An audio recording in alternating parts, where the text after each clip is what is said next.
What's up, everybody? You are tuned in to the Cris Ammo. podcast, episode 190. Hope everybody's having a good day, whatever you're doing. You're at home, you're at work. We appreciate y'all tapping in with us tonight for the late night pod, Takeover Wednesday. We got a lot to discuss, some NBA stuff, some NFL stuff, Mall's random news, of course. And we're going to do a mock draft tonight for a fantasy league. See how we do fare in that one. And we'll give our AFC North predictions. But before we do that, Maul, how are you feeling, man? Man, feeling good, man. You know what I'm saying? Chill. Not too crazy at work, you know what I'm saying? I also do want to give a shout out to my good buddy Tess. She did make me aware that she did say hello in the chat on Monday. I was not aware of that. So I do want to show her some love, man. That's the homie, man. So show you some love. Appreciate you. You know what I mean? For supporting our podcast, man. So, yeah. How you feeling, man? I'm feeling good, man. I did see Tess. I saw it in the Instagram things. You know, you got to go back and forth on Instagram. They don't show it over here. Yeah. So, and she had already popped out. So, yeah. Hey, I told her I appreciate you just even tapping in. You know, even I love that shit. You know what I mean? If it's just something small as that, man, I appreciate it, man. Yeah, for sure. All right, man. Let's get into these topics, man. Let's talk about Jerry Jones. Jerry Jones was at his movie premiere for the Netflix documentary on the Cowboys. And, you know, of course, they're gonna ask him about Michael Parsons, and he pretty much, said that he's still, taking precautions of signing Michael Parsons, not in no rush, pretty much, and happy that he made some mentions of him making the headlines. Of course, long as people are talking about the Cowboys, that's a good thing. And I know they got that report that the Cowboys are still the top, most valued uh team in the NFL right now, and like I think it was like 7 something billion or something like that. But we had Denzel Washington come on First Take, and he pretty much called out Jerry Jones, pretty much telling them that he don't want to win, he just wants headlines and he just wants to show. But they want the team to get some championships, and he's not doing right by the fans, and he's not doing right by his players. But what are your ultimate thoughts on the whole Jerry Jones situation? I know it's nothing new. Jerry's been Jerry for 20 something years, 30 something years. But what is your thoughts on this whole situation? Well, I will start by saying this. I do want to show some appreciation to him for obviously he did come out and say he was battling cancer, stage 4 cancer, and that he did beat that. So I definitely want to show him some love on that, man. We all know what it is, F cancer. So I definitely want to start off by that. I thought the more interesting comments, because we always have this perception like Jerry Jones always wants to have the Cowboys in the headlines, even if it's slow, no matter what. He always wants to stir up some controversy, and some people like kind of believe this. Some people were like, he's just Jerry being Jerry. But he even came out and said it, saying, quote, "The Cowboys are a soap opera 365 days a year. When it gets slow, I stir it up. There is controversy. That controversy is good stuff in terms of keeping and having people's attention." So when you have an owner, like, because we all know the top premise of like football, like you don't want outside noise, you don't want BS stuff to interfere with what you guys got going on within the locker room, within the coaching staff, of impeding or making anything more tougher than what it needs to be to try to win games and win a championship. We all know how tough it is to stay consistent in winning in this league because of just the different varieties of stuff that can happen, whether it's injuries, whether it's people just having bad season, etc. When you have your own owner saying, when it's too quiet for the Cowboys, I need to stir something up, because I'd rather prefer that than actually being quiet and winning games. It's like, when you look at the Cowboys and you compare them to like the New England Patriots when they're winning, when you compare it to the Philadelphia Eagles right now, when we compare it to your team, the Kansas City Chiefs, it's totally completely different to teams that are actually winning games. And you have a team which me and Chris have talked about in several occasions where offensively they could be very explosive. I think there's still question marks within that offense, whether it's the running game, maybe the tight end position, maybe parts of the O line, depending on how you feel about that. You do have George Pickens. You added that addition, but we all expect for him to have one of his blow ups within the first 3 to 4 weeks when he only gets 2 targets. CeeDee Lamb gets 18. We all know that's going to happen sooner or later. And we all know this defense can't stop a coach. And then on top of that, now you have your owner who's just literally just saying like, I need controversy. I need attention. I need this. I need that. That doesn't spell for a winning environment. And then on top of that, you got this whole Michael Parsons situation, which is not seem like it's not getting better anytime soon. Like we all kind of expect they're going to go down the same road that they've been doing for multiple players. This goes back down to Emmitt Smith. This goes back to obviously with Dak Prescott, CeeDee Lamb, Ezekiel Elliott, where he waits to the last minute to finally sign them. I think what last year they did, or was it Dak or CD, one of those guys, where they pretty much announced it the day of the game. So it's just like it gets to a point where it's just like we kind of expect Michael Parsons will eventually get his contract, but it's like you're kind of causing all this extra noise for nothing. Michael Parsons is not practicing, so when he does eventually get the deal, like then he's going to be on behind the 8 ball. Then you got to start worrying about soft tissue injuries. He hasn't really been practicing. He hasn't really been putting his body on the line. Like he has a whole new coaching staff, a whole new defensive coordinator. So like you got to factor all those things in. And do you think that spells for winning success going into the Philadelphia Eagles game on a Thursday night when they're raising their banner? You're going straight into a divisional game, and now you got all this BS going on. Come on, man. This is if you're a Cowboys fan, you have to be just demoralized by anything Jerry Jones says, and you cannot have any hope for this team currently or in the future, no matter what players are on this team, because Jerry Jones and his son will find a way to detract from that and cause more issues than what really need to be there. Yeah, I agree. Look, Jerry's been doing this ever since he fired Jimmy Johnson. This has been his MO. Hell, He's Bill always Parcells too. yeah, but more so Jimmy Johnson because they was in the middle of a dynasty. They was in the middle of winning championships around that time, and because he wasn't getting the full credit for it, he felt some type of way and fired him. And so, that lets you know then back then what type of owner he was. He wants all the credit. He wants all the love. That's why he's the general manager. That's why he makes all the decisions instead of hiring football people, and I get it. Jerry used to play football at Arkansas and he feels like he's a football guy, but obviously he's not. He's more of a box office guy. He's a marketing, and look, I give it to him. He's a marketing genius because he's selling. He's been selling the Cowboys for the last 30 some odd years to these fans, and they still continuously watch them. They don't challenge Jerry. They don't say nothing to Jerry. They still go show up with their Cowboys jerseys, and they still continue to think they're gonna win the Super Bowl every year.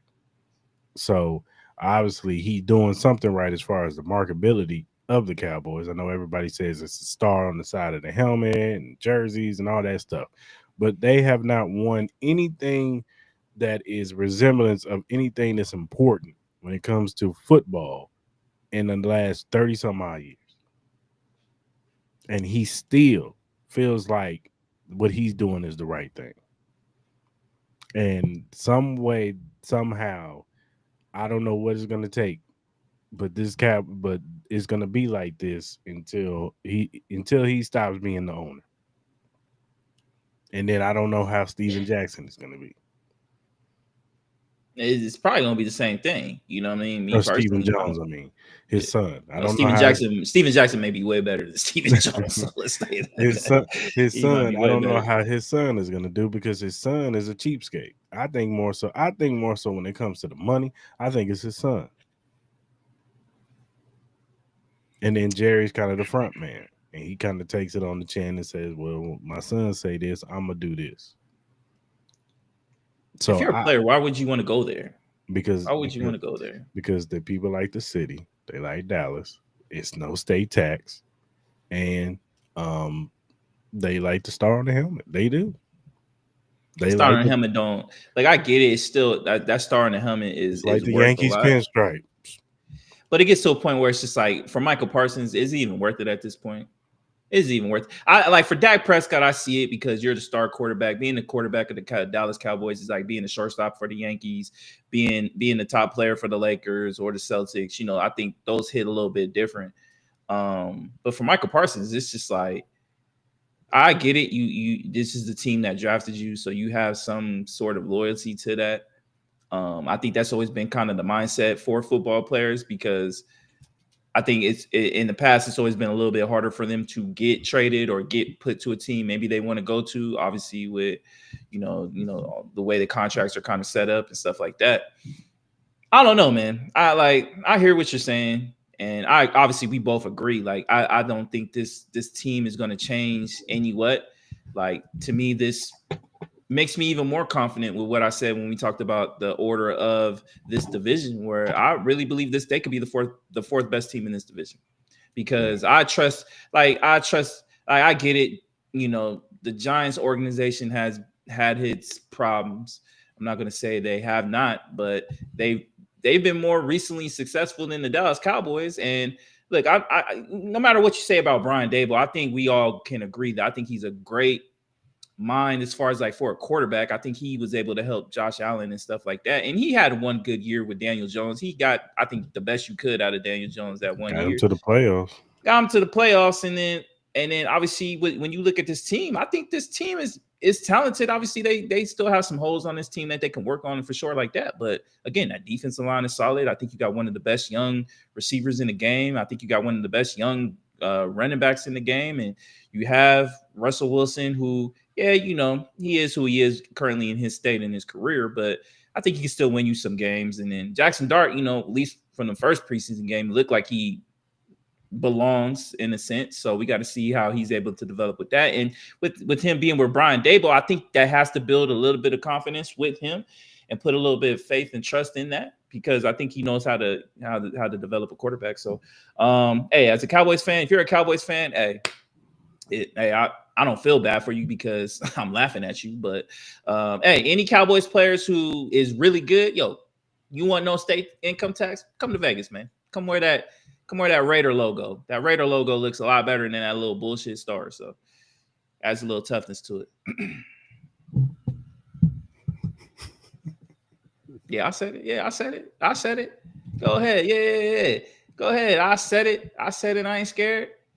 That Raiders aura is different than that Cowboy stuff. You know what I'm saying? Until week 5 and you didn't gave up on their ass.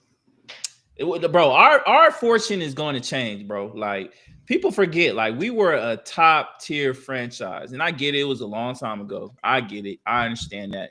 But look, man, brighter days, man. I really believe we're heading into an era of success. I really do. Yeah, I remember this conversation. What? Don't remember he said this because I don't want to hear his mouth. Week 5, week 6.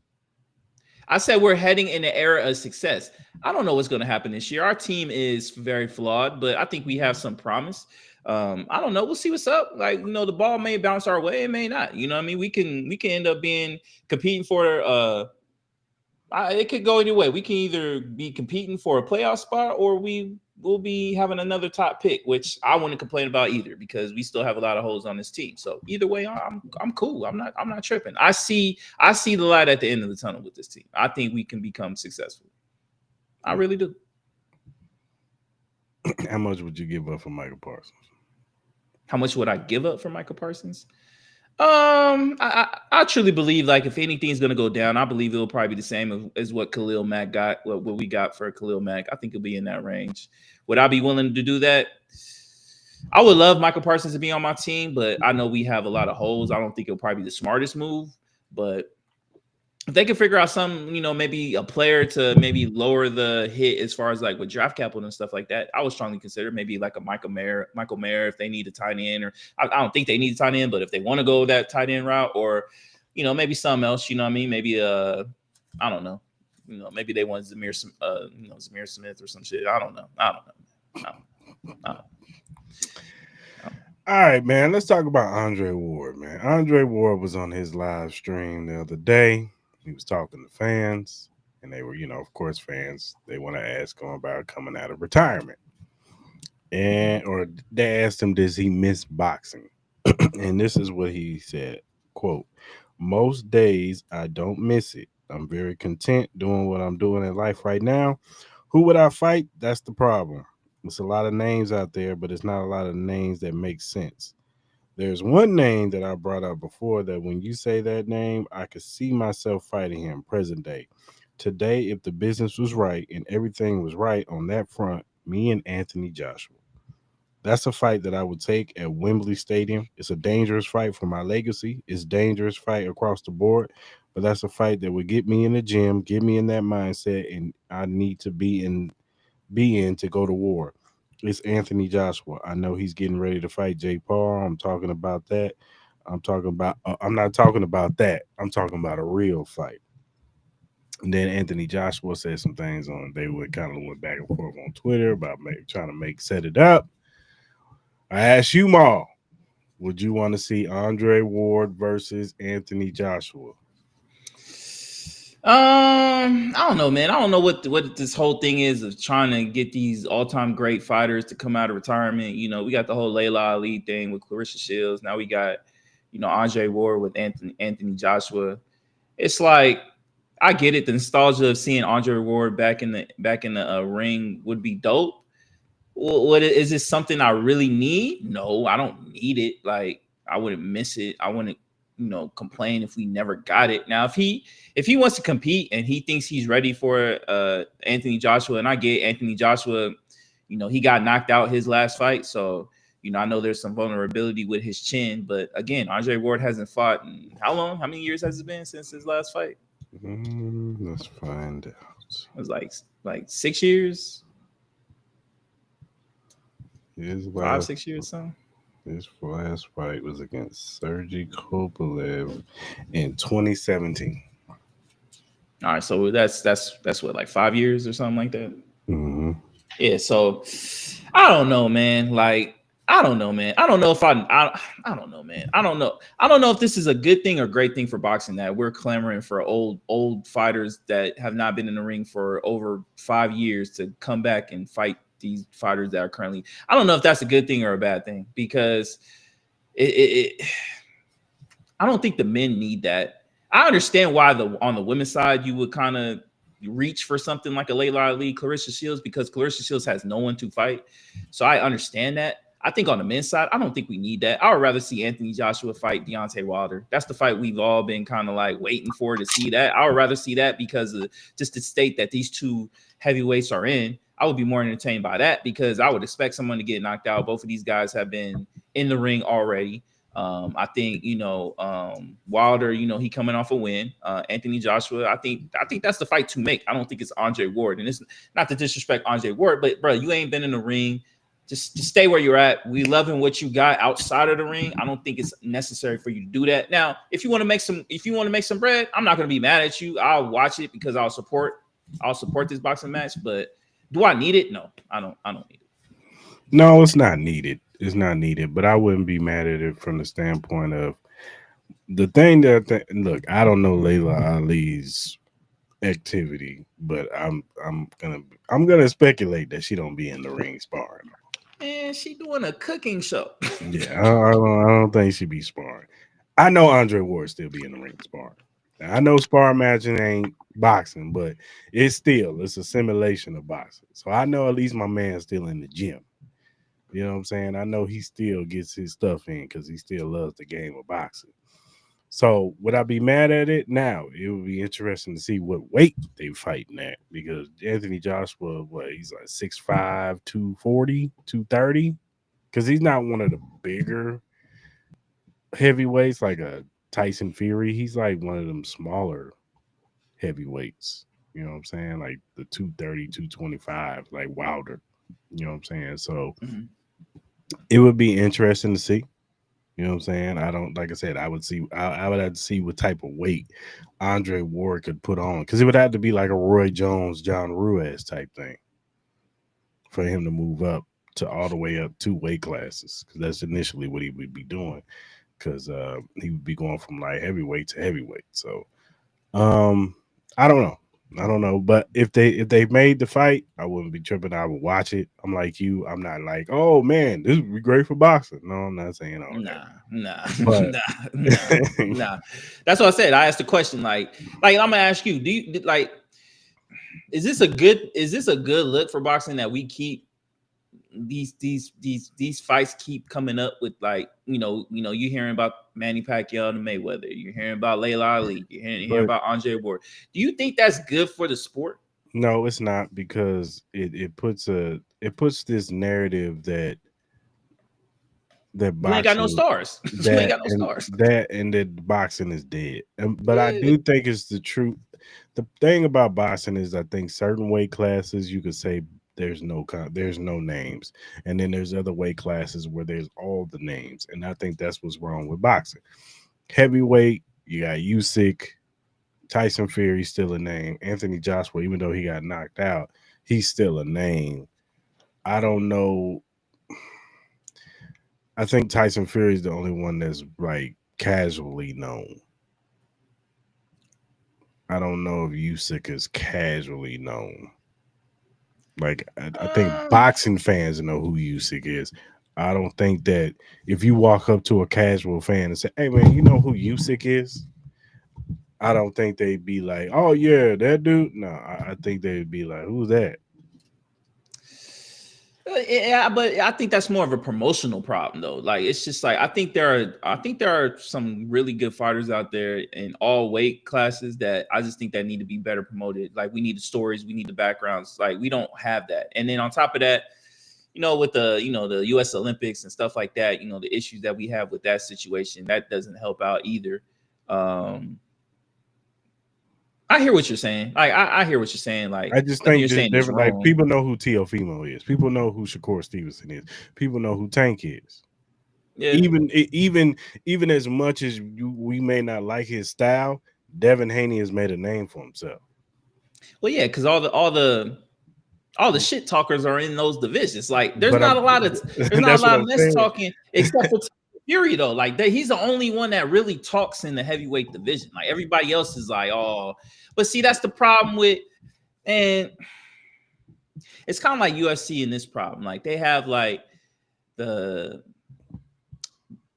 the Khabibs and like those type of guys, they're very respectable guys. You know what I mean? Like they don't really go out and talk mess. Like they pretty much just go in, do their job, and they're really great at their job as far as like fighting and stuff like that. But as far as promoting wise, they're terrible. Like they're Yeah, terrible to because I promote. They remember don't really when. sell the fight, and that's the problem with Usyk. Like Usyk really don't sell fights. You know what I mean? He'll just go out there and give you that Ukrainian death stare. You know what I mean? And then like Bivol, same way. Bitterby, same way. Like obviously they're different weight classes, but you know what I'm kind of saying. Like, and even Anthony Joshua. Anthony Joshua tries to talk mess, but then again, it's like kind of like listening to British rap. Like I don't click with you know what I mean? Like it don't click. Like I'm sorry, I know y'all mess with it, but like I can't get with that London rap. It just don't click with me. So like even when he talk mess, it's like whatever, you know what I mean? So um yeah, I don't know, man. Maybe there might be a star that's up and coming that's in the States. I think that's another problem. Minus Wilder, we don't have like a big heavyweight that's in the United States, like an American born guy we can get around with. You know what I'm saying? We don't have the Tyson, we don't have the Evander Holyfield, we don't have those type of guys. So yeah, man, they're just gonna have to get better at the crop with these heavyweight guys in the US side and try to promote them and try to create a star, man. They're gonna have to find somebody. You know what I mean? Like, doesn't really help when all the great heavyweights are international, and that's just the reality of it in the States. Yeah, yeah. I mean, I don't know, man. Like Like, I because when said, you look at the other divisions, like all of them are American born American born fighters, man. You know what I mean? That's why they're known. Ryan Garcia's, the Tanks, the Terrence Crawfords. He like Canelo, like yeah, he's Mexican, but our population in the states, man. There's a lot of Spanish people out here. You know what I mean? Mexicans. You know what I mean? So they're gonna hold his hat high. You know what I mean? So I don't know, yeah. man. They just have to figure out. I don't know. Or do you know of any up and coming American heavyweights that should get promoted more? Uh, Their kid Richard Torres. I think he's Oh really. yeah, Richie Torres is cool. I like Richie Torres. Yeah, he's really cool. He's cool. I think he's really good. Really good. Um, no, because a lot of them are just young and up and coming. They're like Yeah, young heavyweights that are come trying to break through right now. That are knocking fools out, but they're young. They're like 4-0, 5-0. You know what I'm yeah. saying? So, So you got like 5 or 6 years before any of them maybe even pop off. and Yeah, there's a couple of guys that are like in cruiserweights that are already in talks of moving up to heavyweight. So because everybody uses cruiserweight kind of like a stepping stone. That's what Usyk did. That's what Tyson Fury did. They yeah, use it. They use cruiserweight as a stepping stone, and then they go to heavyweight. That's why cruiserweight's never been a weight that people even. I think they should get rid of that weight personally. That's yeah, me. But I don't know, man. Like I said, I think the allure of boxing, as far as the casual, is because of the heavyweight. Like you said, there's no American breaded heavyweights like we used to have when we were growing up. Mike Tyson, Evander Holyfield, Riddick Bowe, um, even Muhammad Ali's Muhammad Ali, Smoking you know what I Joe, mean? Yeah, Frazier. You know what I'm saying? yeah. Razor Ruddock. Dudes like that, like Mm-hmm. Tommy Morrison. You know what I'm saying? Yeah, Like yeah, there were some guys that we were coming up. All of them were mostly they were all American bred. And when it comes to the heavyweights, there was, mm-hmm. you know what I'm saying? There was no like we didn't hear no international. It wasn't until Lennox Lewis was the first one that was like from London, and Yeah, I wasn't even a big Lennox Lewis fan. yeah, I didn't really care for his style, but um yeah, it's gonna have to be like a big heavyweight because people like knockouts. Casuals like knockouts. They don't really care about the sweet science of, oh, you gotta throw your jab and you gotta do it. No, they just want dudes to go in there and well on each other and beat each other. And yeah, whoever wins wins. That's what they want. That's why I hated yeah, Mayweather so much yeah, because Mayweather was technically sound. He his defense was second to none, and he just that's how he fought. You know what I'm yeah. saying? But he knew how to sell the fight though. Like you may not like Money May's fighting style. It might have been boring to you, but he sold the fight though. Like that Well, was yeah, the because he easiest. was the big. I can argue he was the biggest villain in boxing. 100%. Yeah, 100%. People Yeah, came to watch him lose. You know yeah, what I'm saying? Oh, this guy can be the guy, and he was good at marketing the other guy to make it seem like, oh, this dude he might do something, and we all mm-hmm. knew, but we all knew in the back of our head, Yeah, dog, yeah, this yeah, dude has no yeah. chance. No chance at all. No chance at all. This Nah, dude has no chance. But nah. people would think like, oh man, this dude got a chance. My daughter, you know what I'm saying? And it was like, nah, bro. Yeah, yeah, Nah. yeah. They just need to find a heavyweight that people can identify with, that they can wrap themselves around. If they can find that person, I think the heavyweight division will get back to being one of the most exciting ones. You know what I They mean? had Like, it for a glimpse, and and it helps boxing too. I know you didn't care for him too much, but I felt like they had a chance with Wilder because No, they Wilder definitely had a chance with Wilder. He was supposed to be the next one, but he was knocking again, fools out the way he my was just man don't know knocking how to fools. do. My man don't know how to do squats. My man don't know how to do squats. My man don't know how to do conditioning. Like he get tired after the second round. Like that was his problem. Like and he didn't. It just seemed like he just was who he was. Like he didn't have no boxing skills. Like it was just power or bust. Like he didn't know how to jab. He don't know how to use angles. Bruh, like you throw maybe 10 haymakers in a round and you over there heavy breathing while you looking like Mr. Olympia. Like that just don't make no sense. And that was the frustrating part with me with Wilder. It's just like, bruh, like, how are you tired after the second and third round? Well, how are you huffing and puffing? But this fat boy over here, no offense to Tyson Fury, he over here just like he having a spring walk. Like it was insane. Like it was crazy to me. It was crazy to me. And then when he started doing the excuses of like, oh, I wore this costume or whatever, and that kind of like drained me. I'm like, come on, what are we talking about, bro? What are we talking about? I love Wilder, but he might have been a disappointment. And then what was my other man's name? I thought he had a chance too. Jared Anderson. Yeah, Jared Anderson. He disappointed me. I That's just one that really, really disappointed me. I He think he really didn't want it. disappointed me. I just think he didn't want it. Nah. After that one fight, you could tell. You could tell. I don't You even think it just, was a I fight. don't know what it was. When he had that interview with Roy Jones, when he was talking to Roy Jones, and he was He like, was already talking about retiring and stuff yeah, like that. he was Yeah. just like, what is it so hard, man? What? And he crying and stuff. I said, oh don't know if he got the Yeah, arm for this. man. Jared Anderson, like he talent wise, he could have been the one.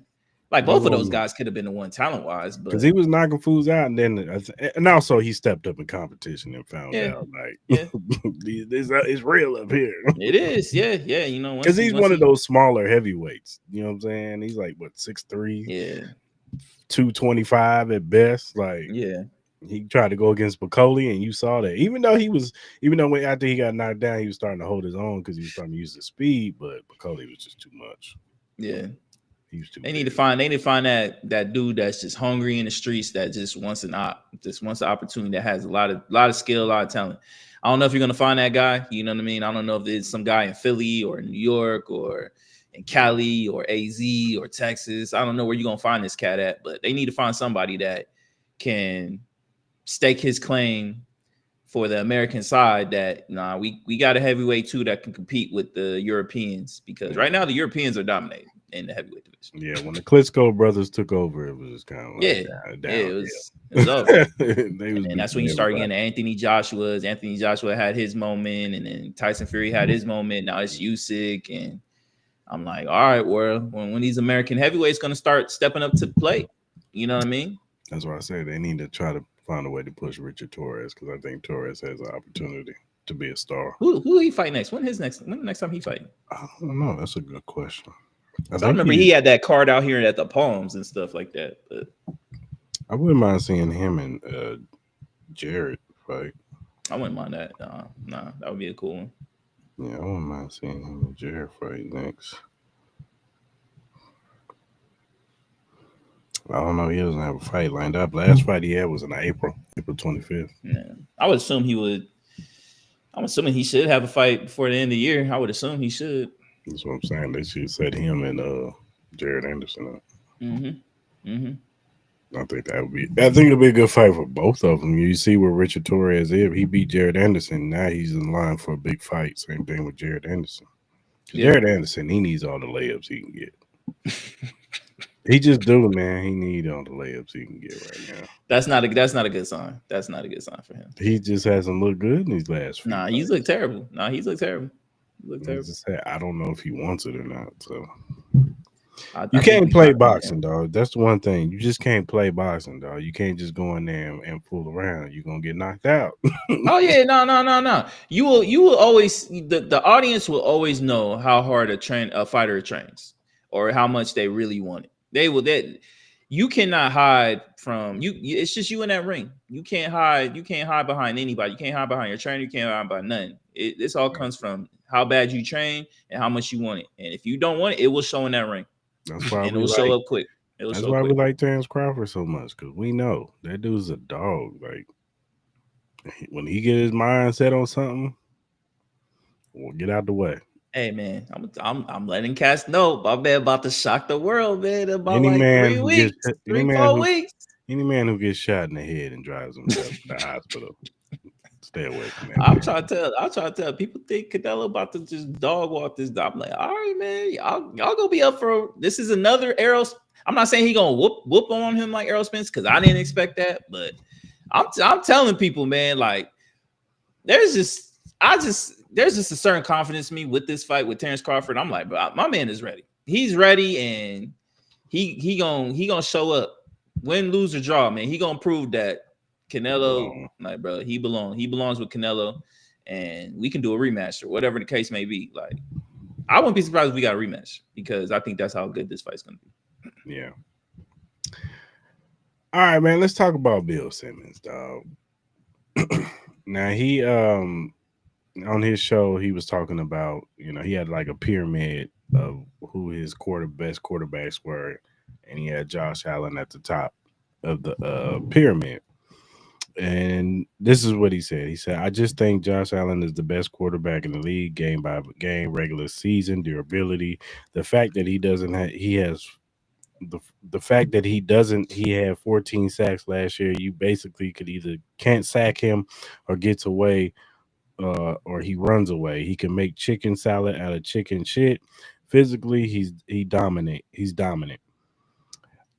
I don't blame him for not winning last year. I feel like he's gotten them right in the spot. Even when you think of that overtime game last year, that they lost like 13-second game. He did everything he could. I just think he's the best in the league.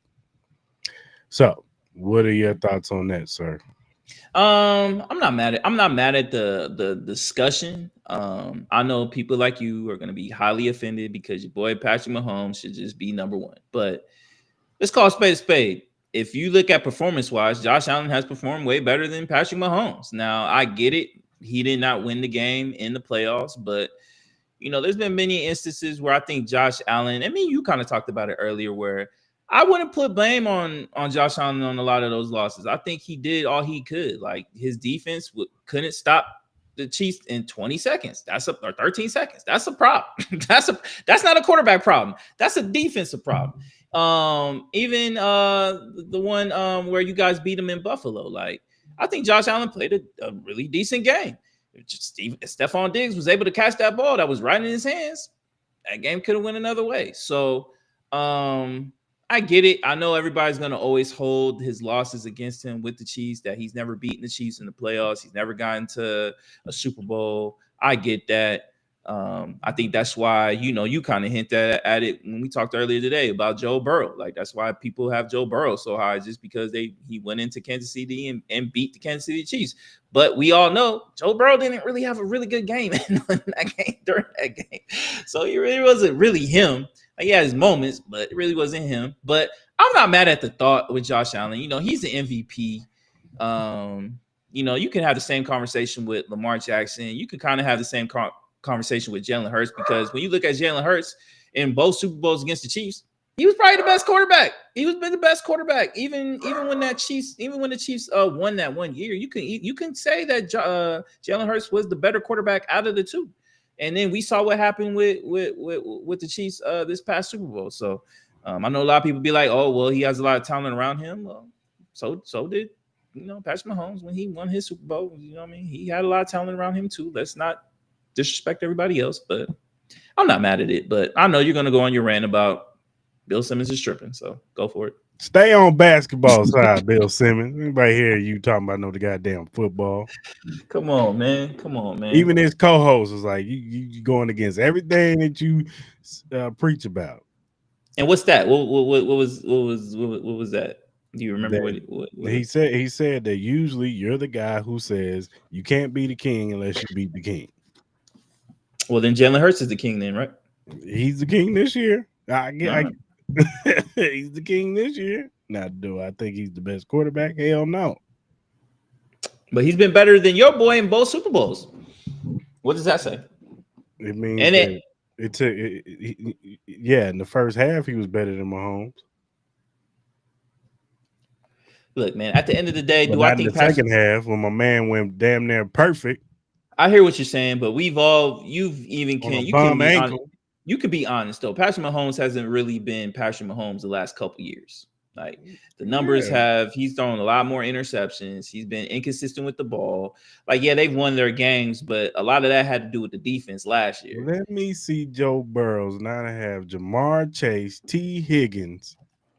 This ain't about Joe Burrow. We ain't talking about Joe Burrow. Let me see Josh Allen now to have his number one and his number two wide receiver on the field. Josh Allen had a rookie and Khalil Shakir and Amari Cooper who disappeared every other game. And he had a great running game. Okay, he had James Cook. The Chiefs and he was part of that great running game. He was half of the game. He was half of the reason why they had a great running game. James Cook was the reason. How many touchdowns did Josh Allen have? How many rushing yards did Josh Allen have? He didn't have that much last year. It was probably his lowest rushing yard. He didn't do a lot of running last year. Either way, man, he's putting up them TDs, bro. He had 28 touchdowns last year. Josh Allen was a better quarterback than Patrick Mahomes last year. That's a fact. That's a fact. Lamar Jackson was a better quarterback than Patrick Mahomes last year. Joe Burrow was a better quarterback than Patrick Mahomes last year. And they had better offensive linemen. Jaden Daniels was a better quarterback than Patrick Mahomes last year. Because they had better offensive line. Oh, no. Let's not do that. Let's not do that. You still had Joe Tooney. You still had that offensive line. Yeah, okay. Maybe your left tackle, your right tackle wasn't on par. Left. All right, man. Cry me a river. Cry me a river. Cry me a river. Mom. Cry me a river. Mom. Cry me a river. In your game against you, your defensive lineman, who you tell me consistently is trash, terrible, did this swipe down, one move, no spins and nothing, just swipe down and sacked him consistently 3 or 4 times. On the You talking fourth about time, Tyree Wilson? yes, on the fourth time, my man Patrick Mahomes looked in the air and said, "This nigga did it again."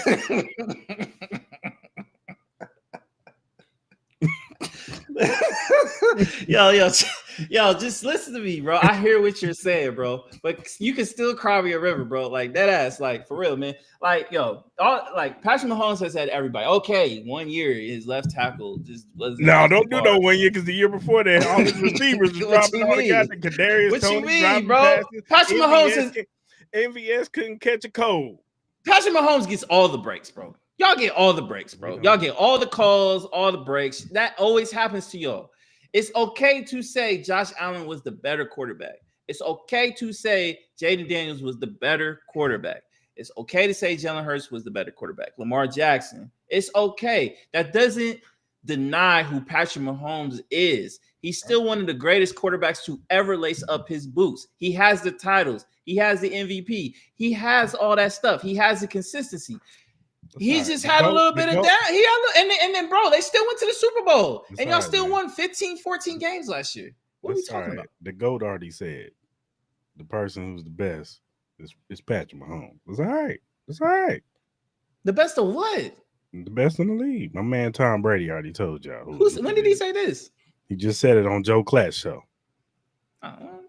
Look, if you want to say Patrick Mahomes is the best, no one's going to be mad. If you're going to tell me Josh Allen is the best right now, currently playing right now, I'm not going to be mad. If you're going to tell me Lamar Jackson is the best quarterback currently playing right now, I'm not going to be mad. Currently, as stated, as they're playing, Josh Allen has played better. Lamar Jackson has played better than Patrick Mahomes. Josh Allen. Jaden Daniels has played better than Patrick Mahomes. He don't count. That's 1 year.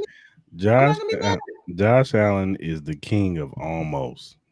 Joe Burrow had a great year last year with no offensive line. They should put that on when they do his Hall of Fame speech. It should be like the man who almost. Look, man, I get it. Because no other quarterback gets this type of love from almost. Who, Josh Allen? No, yes, he is the. You even said he's the king of almost. He almost did it. Is. But it's not his fault, though. Like, he performs well. It's just his team doesn't help him. His team doesn't help him. And you've even admitted that. You've even admitted that. Are you really going to blame Josh Allen for the losses against your team in the playoffs? You can't. I don't blame him. 13 seconds. You can't. You just can't, bro. He did everything he could, bro. That defense was terrible. I don't blame the 13 seconds. I don't even blame them last year because his cornerbacks couldn't guard nothing. But he had 30 minutes and 30 seconds in the fourth quarter with the ball in his hands. His defense held the Chiefs to a field goal. And he had 3 minutes and 30 seconds in the fourth quarter. All right, man. We can pick and we can dissect. Look, I'm not mad at you riding for your boy. I'm just not gonna. I just don't think this is just that of an asinine take. I just don't think it's nothing like that. Shout out to Ric Flair. It's not like he said like Baker Mayfield was the best. Beat the man, you gotta beat the man. All right. Well, Jalen Hurts is the man. Jalen Hurts is the man. Can Patrick Mahomes beat Jalen Hurts? Let's find out. He's done it before. Can he do it again? He will. If they make it to the Super Bowl this year. Anyway. Y'all ain't making no damn Super Bowl this year. Okay. Y'all ain't doing it. No one wants to see y'all no more, bro. I'm tired. Y'all played out. We don't care if you don't want to see us. Nah, NFL don't want to see y'all no more. Y'all didn't want to see the Patriots either. Guess what? Guess whose face you kept seeing? But the Patriots had like a little bit of a drought before they had 10 years. They had 10-year drought. You know what I mean? So it's gonna happen to y'all. Y'all making the Super Bowl this year. I'm betting that. Y'all ain't making the Super Bowl this year. Okay. AFC's too tough. Lose your, they say that every year. I hear that every year. All right, man. 1 year, man. It's just gonna hit y'all like a ton of bricks. That Patrick Mahomes ain't Patrick Mahomes no more, bro. The Chargers. Patrick Mahomes ain't Patrick Mahomes no more. All right, when Patrick Mahomes ain't Patrick Mahomes no more, and he hit that wall, don't be mad. That fat boy don't train during all season. I'm showing more love to your team than the other two teams I just mentioned. Who the Raiders? Oh man, The hey Broncos man, and the we always Chargers. play y'all tough. Even when we had trash teams, we always play y'all tough. I'm showing more love to your team. And we'll see. I'm ready for the season to start. Yeah. We're gonna take a quick commercial break. Shout out Bill Simmons. No, stay on the basketball side, sucker. Introduce yourself to Magnet, the ultimate sports drink. Are you ready to take your performance to the next level? Do you want a sports drink that eliminates the muscle cramps and fatigue when working out or training? Meet Magnet, the sports drink designed for athletes who refuse to settle for mediocrity. It's power-packed electrolytes and rehydrates and restores balance with their scientifically formulated blend with magnesium that fights fatigue and boosts endurance. It has natural ingredients made with real fruit extracts and no artificial colors or flavors because your body deserves the best. It has delicious flavors like mixed fruit and watermelon that keep you revitalized and ready for action. It will boost your performance with essential vitamins and minerals. Magnet fuels your workouts, helping you crush your goals. Join the Magnet movement whether you're training, competing, or simply staying active. Magnet is your go-to refreshment for peak performance. You can order it now on our direct link at drinkmagnet.com. Also, use promo code Cris and Mall to get $5 off your purchase. So don't wait. Again, that promo code is Cris and Mall to get $5 off your purchase. Get Magnet, push your limits, fuel your passion.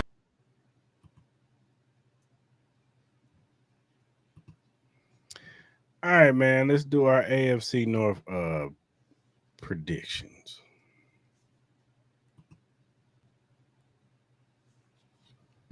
All right, Okay. man. You can go first. Oh, okay. I'm gonna start off. I think the number one team is gonna be the Baltimore Ravens. I just think that as long as Lamar Jackson is healthy, this team is always consistently at the top in the AFC. Not even just in their division. I think the whole conference. I think Derrick Henry, he's still running strong. I think Mark Andrews is going to have a bounce back year, especially coming off of that playoff disaster that he had. I think this defense is going to be really good. Jair Alexander, the addition of him, I know as long as he can stay healthy, I think Jair Alexander is good. It's just he always has a health problem. But if he can stay healthy and he's reinvigorated, I think he's a plus to this team. So I think the Ravens should be number one. I'm gonna say the Bengals number two. I know they ain't got no defense. But I think this offense is very, very special. But to me, it comes down to I don't trust the other two teams because I do think the Browns are very, very talented. I got the Browns coming in at number three. I just think that their quarterback situation is a little iffy. We all believe that Shedeur Sanders should be the starter of this team, but I don't know. I like the Browns at number three, and then I have the Steelers at number four. I don't know what the Steelers are. You're trying to tell me DK Metcalf? I like DK Metcalf. He cool, but he still can't run routes. I like the young running back that they do have. I don't trust Aaron Rodgers. You already have Cam Hayward complaining about a contract. You did sign TJ Watt, but we all know TJ Watt ends up slowing down second half of the year and ends up always getting hurt. Cornerback plays okay. Yeah, you got Darius Slay and all that, but I think they're a little old in the tooth on that back end.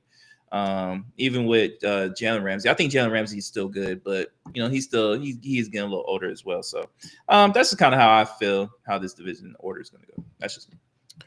Yeah, I got the Ravens number one. I got them going 14-3 this year.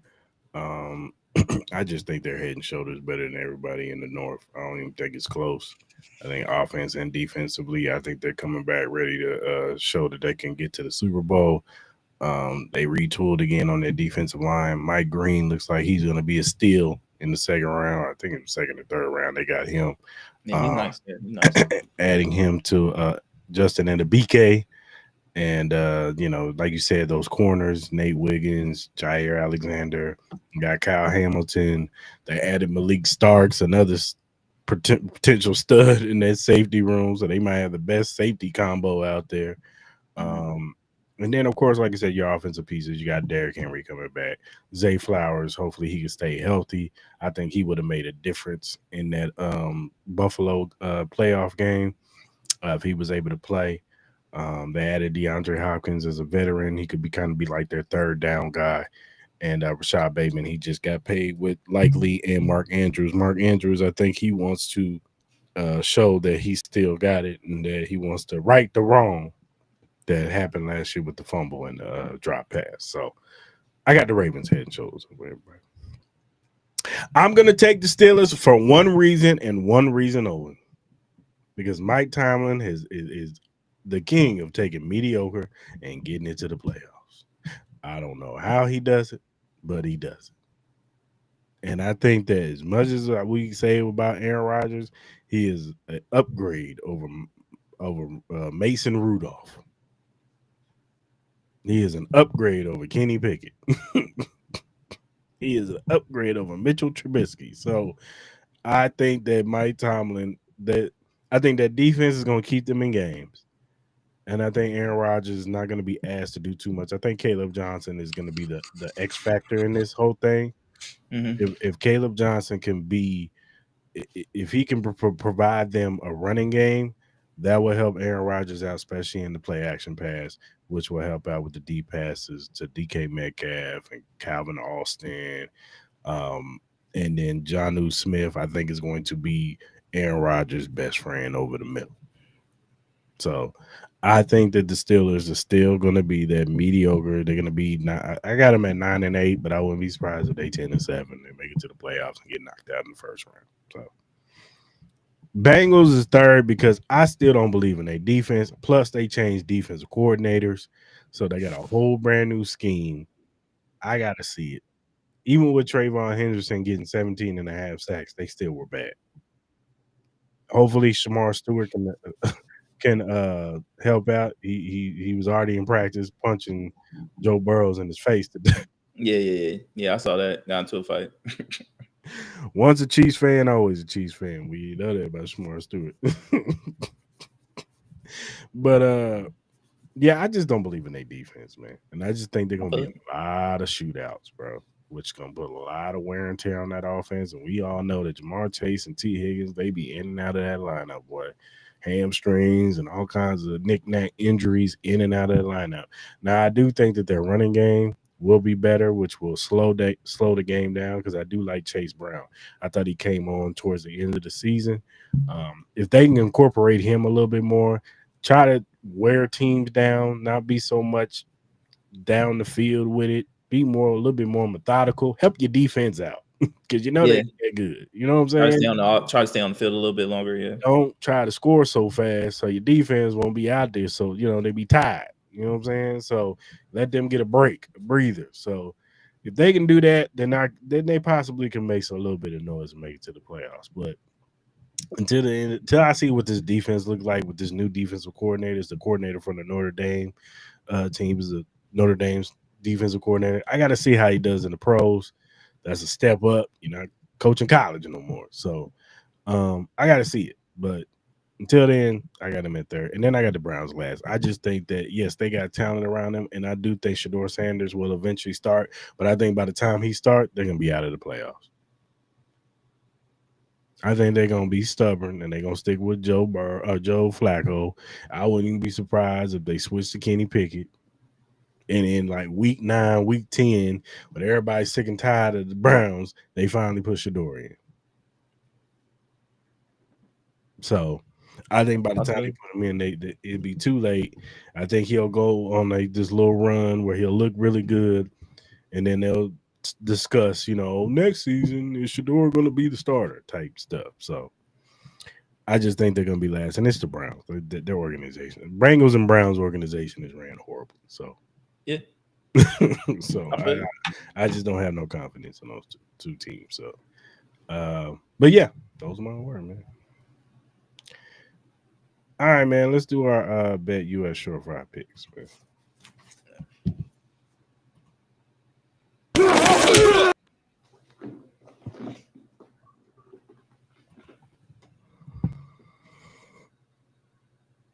All right, man. What you got? All right, man. I got a 3-pack of degenerate bets, man, all preseason football. So I got the Seahawks -2.5 over the Chiefs. I did that because you gave me confirmation that Patrick Mahomes is not playing. So I'm gonna take the Seahawks -2.5. The Garner Minshew show, man. Yeah, that's fun. Next up, I got the Panthers +2.5 over the Texans. I like that. And then I got the Browns plus 4.5 over the Eagles, just based on like they got so many quarterbacks that should be able to do something. So I'm gonna go with the Browns. All right, for sure. I'm gonna take the Phillies over the Nationals. I'm gonna take the Braves over the. I'm gonna take the Braves money line over the Mets because the Mets are trash right now. And I'm gonna take the Detroit Tigers over the Minnesota Twins. For sure.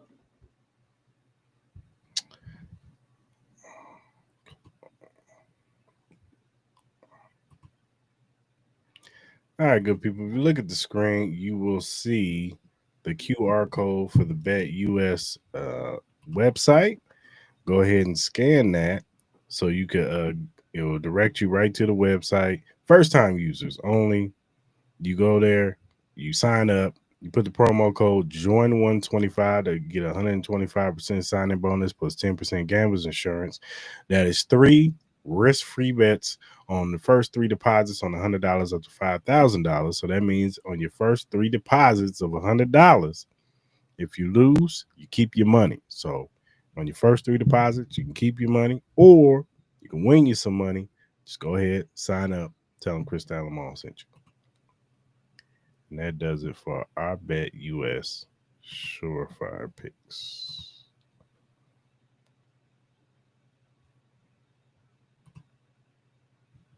This thing moves slow.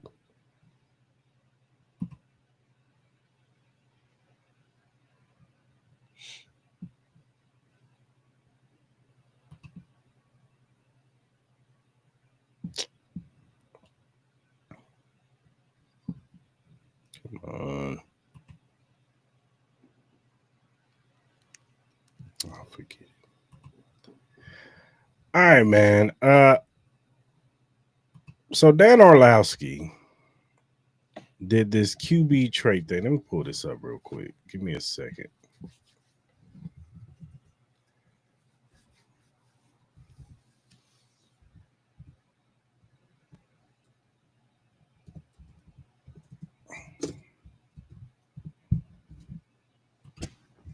Give me a second, people.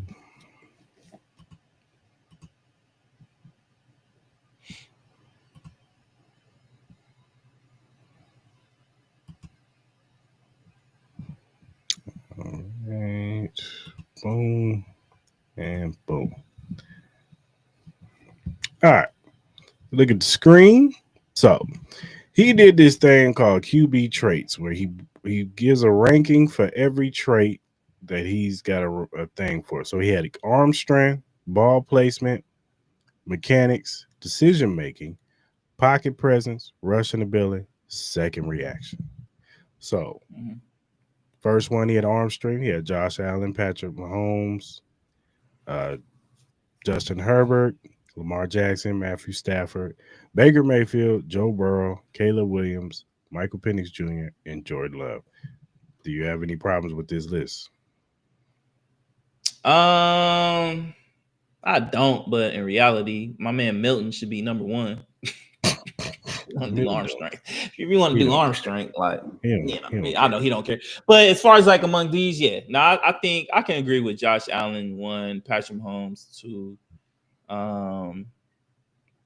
Yeah, so all right. So the next one, trip. Is that the next one? Yeah. The next one is ball placement. So he had Joe Burrow, Jaden Daniels, Lamar Jackson, Josh Allen, Patrick Mahomes, Matthew Stafford, Tua Tagovailoa, Brock Purdy, Baker Mayfield, Geno Smith. I'm not mad at that. I think Joe Burrow throws the nice ball placement. I think Jaden Daniels is really amazing at that. I think I love Lamar Jackson, but would I have him higher than Josh Allen and Patrick Mahomes? I probably would not. That's me personally. Would you have him higher than Matthew Stafford? Probably not. I would probably have Matthew Stafford ahead of Lamar Jackson. I think Lamar Jackson has been a lot better. Yes, but he does have he has gotten better, but he has been inconsistent. Would I even put him over Tua? Like, I know Tua gets a lot talked about, but Tua is a very accurate quarterback when he is. So I'll probably have Lamar behind Tua as well. I'll probably have him pretty much where Tua is at like 7, move everybody up pretty much. That's kind of where I would kind of put it at. And then I'm not mad at 1 and 2. I think both of those guys are excellent at what they do. I get it. You want to kind of see it another year with Jaden Daniels, but from what we saw, he was amazing. Oh, and that arm strength and the notes, they did have Joe Milton. Oh yeah, Joe Milton should be number 1. That boy, that boy is nasty. All right, mechanics. They had Joe Burrow, Jaden Daniels, Matthew Stafford, Lamar Jackson, Josh Allen, C.J. Stroud, Geno Smith, Dak Prescott, Jared Goff, Justin Herbert. I know this was kind of the big one. I think I saw this with Stephen A. Smith. They were kind of complaining why Patrick Mahomes is not on this list as far as like the mechanics part. What is his definition of mechanics like? What is it that they're when it comes to mechanic, I'm looking for a smooth and repeatable throwing motion that doesn't change even under pressure. The technically sound quarterbacks always operate from a strong base that allows them to stay in rhythm and deliver the ball through the same process, start to finish, even when the pocket isn't clean. I think you still got to put Patrick Mahomes on this list. Like Justin Herbert, get out of here. I don't want to see that. Dak Prescott, get out of here. I'm cool. I'm not taking my boy Geno out. Now, my boy Geno gonna stay in the top 10. He's gonna stay in the top 10. He's gonna stay in the top 10. Now, do I think Geno should be like Geno is a really good thrower of the football? He is. He's a pocket he has really great mechanics. I get it, maybe because Patrick Mahomes has like his like unorthodox kind of throwing style in a sense. Like he throws a lot of sidewinders and stuff like that. I just think that's just him. I think that's his repeatable throwing motion. That's just the way he throws the ball. Maybe it may not be the most prettiest form, I guess, in a sense, but it gets the job done. Like, am I gonna say his form looks better than a Jaden Daniels or a Joe Burrow or Matthew Stafford? No, Patrick Mahomes' throwing motion doesn't look better, but it's consistent. It's smooth for him. It's repeatable. It's, you know what I mean? So I think you have to have Patrick Mahomes on this list. Now, where you put him in the top 10, that's up to you to decide, but I think he should be in the top 10. I personally may if I had to take anybody out, I would probably take out Geno Smith. No, not Geno Smith. I mean Dak Prescott. I'm sorry. Yeah. Geno Smith is staying. Decision making with the football: Joe Burrow, Josh Allen, Lamar Jackson, Jaden Daniels, Patrick Mahomes, Matthew Stafford, Justin Herbert, Tua Tagovailoa, Jalen Hurts, Bo Nix. I'm not mad at it because obviously that it's about like Bo Nix being on this list at top 10 off of 1 year it's a little insane, but I get it. I'm not mad at this though. Decision making, like Patrick Mahomes has made some idiotic throws for picks, like, so I'm not gonna be mad at that. I can't be mad. A lot of those guys are very low. Well, Patrick Mahomes is number 5, so take Bo Nix out and put Geno in there. That's crazy. Put my man Geno in there. I'm putting Patrick Mahomes in number 3. I'm actually putting him at number 1, but why would you do that? He's not number 1. Lamar Jackson has thrown lesser interceptions than him. Because he runs. Doesn't matter. He's throwing lesser interceptions than him. Patrick Mahomes is throwing some bad balls. Like, let's not do that. He can be in the top 10. He's not number 1. You're tripping. He's number 1. Because when it's fourth quarter, you want him. Oh, here we go. Fourth quarter, huh? All right, man. You want him with the ball in his hands. I don't want to hear that. That's decision. There's a couple cats I would want with the ball in his hands. I would want Lamar. I wouldn't mind Lamar. I wouldn't mind Josh Allen. I wouldn't mind Joe Burrow. Or Patrick Mahomes. I wouldn't be mad with either. Or Jaden Daniels. I wouldn't mind Jaden Daniels either. Whatever. Pocket presence. Number 1, Joe Burrow. Number 2, Lamar Jackson. 3, Patrick Mahomes. 4, C.J. Stroud. 5, Brock Purdy. Brock Purdy the fuck out of here, man. Get him out of here. Brock Purdy is not being in the top 10, bro. That's why crazy. Not? What's wrong with his pocket presence? Man, let's stop, bro. Brock Purdy pocket presence. Come on, bro. What are we doing, bro? He stands in the pocket and delivers the ball. All right, man. All right, bro. You don't think he had one of the best offensive lines. All okay, right, well, you gonna now we taking points away from that? All right, bro. Go for it. You want Brock Purdy? You can have Brock Purdy. Go for it. He wouldn't be number 5. Bro, number 5. Come on, man. Really? I said he wouldn't be number 5. Really? Number 5? He'd be like number 10 on my list. Come on, man. I would put Jordan Love ahead of him. Pocket presence? I don't know about that. Pocket presence. I'm not talking about throwing interceptions. I'm just talking about pocket presence. He knows how to move around the pocket. Does he? He does. I like Jordan Love. I like him a lot, but sometimes it's pocket. See my boy Gino in there a couple times though. He's showing some love though. Gino's a good quarterback. I think he gets a bad rap. He does. We can agree on rushing ability on this list. Josh Allen should be number 2. Jalen Hurts number 3. Jalen Hurts. Yeah. Josh Allen is. I would take Josh Allen over Jalen Hurts. Jalen Hurts. He's number 3. That's not no disrespect. Lamar's easily number 1. I'm taking Josh Allen. I'm putting Kyler Murray over Patrick Mahomes. Oh hell yeah, Kyler Murray. I would probably put Kyler Murray 4. I'll push everybody else down. I might even put Justin Fields ahead of Jane Daniels. Yeah, I can agree with that. Like, I'm not mad at Jalen Hurts at number 2. I just personally would have Josh Allen at number 2. That's just me. But I'm not mad at Jalen. I'm not mad at Jalen being number 2. I'm taking Justin Herbert. Caleb Williams. I don't know why Caleb went. Like, just Caleb Williams. He running now. He just didn't run last year. Herbert can run. Trevor Lawrence can run too. Trevor can run. Trevor Lawrence can run. Are you taking Brock Purdy off for Trevor Lawrence? Hell yeah. I'd rather have fucking Trevor Lawrence than Brock Purdy. As far as running the ball, hell yeah. I'll take Colin Kaepernick over Brock Purdy right now. Take Anthony Richardson. 100%. Now, is he gonna be healthy at the end of that run? I don't know. That's another story for another day. Honestly, like before Dak got hurt, I would probably take Dak over Brock Purdy before he got hurt. Now I probably wouldn't do it. What else would I probably take over Brock Purdy? Sam Darnold, hell no. Cam Ward, I probably would. Nah, would I? Nah, not Cam. Cam is a pocket passer. He's a pocket passer. Nah, he can run, but he's a pocket passer. Penix, nah. Nah, hell no.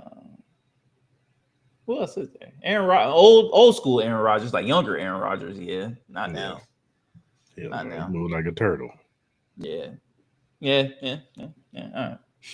And then last, second reaction ability: Lamar Jackson, Patrick Mahomes, Josh Allen, Jaden Daniels, Jalen Hurts, Kyler Murray, Joe Burrow, Caleb Williams, Drake May, and Bo Nix. I'm not mad at this one. I'm not mad. You can flop if you really want to be picky choose. You could flop Lamar Jackson and Patrick Mahomes. I think 1 and 2 is fine, but if somebody's like, I'd rather have Patrick Mahomes at 1, I'm not going to trip. I think their second reaction is different because Patrick Mahomes' second reaction is just roll out to his right or left and throw the football. But he is really, when I think of second reaction ability, I'm thinking like the magic you bring to the field. And Patrick Mahomes brings a lot of magic to the field. And so does Lamar Jackson, and so does Josh Allen. So I'm not mad. Like you can swap it whichever way you want. But I actually, this is probably the out of all of them, this is probably the one I'll probably agree with the most. Yeah, it's the most accurate. And the Russian. That and probably the Russian. I would agree. Yeah. I would probably have Caleb Williams a little higher though. I think he gets. I know he didn't have a good year, but I'll probably have him a little bit. I'll probably have him ahead of Joe Burrow. I think he brings a little bit more magic. Joe Burrow. I don't even know why he's on this list. No, I don't know, but yeah, I know he had that. I know he had that one long run against the Giants. He had, but yeah, dead clock is right there twice. So, anyway, true that. All right, man. That's Dan Orlovsky's QB trait list. Yep. Don't do it no more, Dan.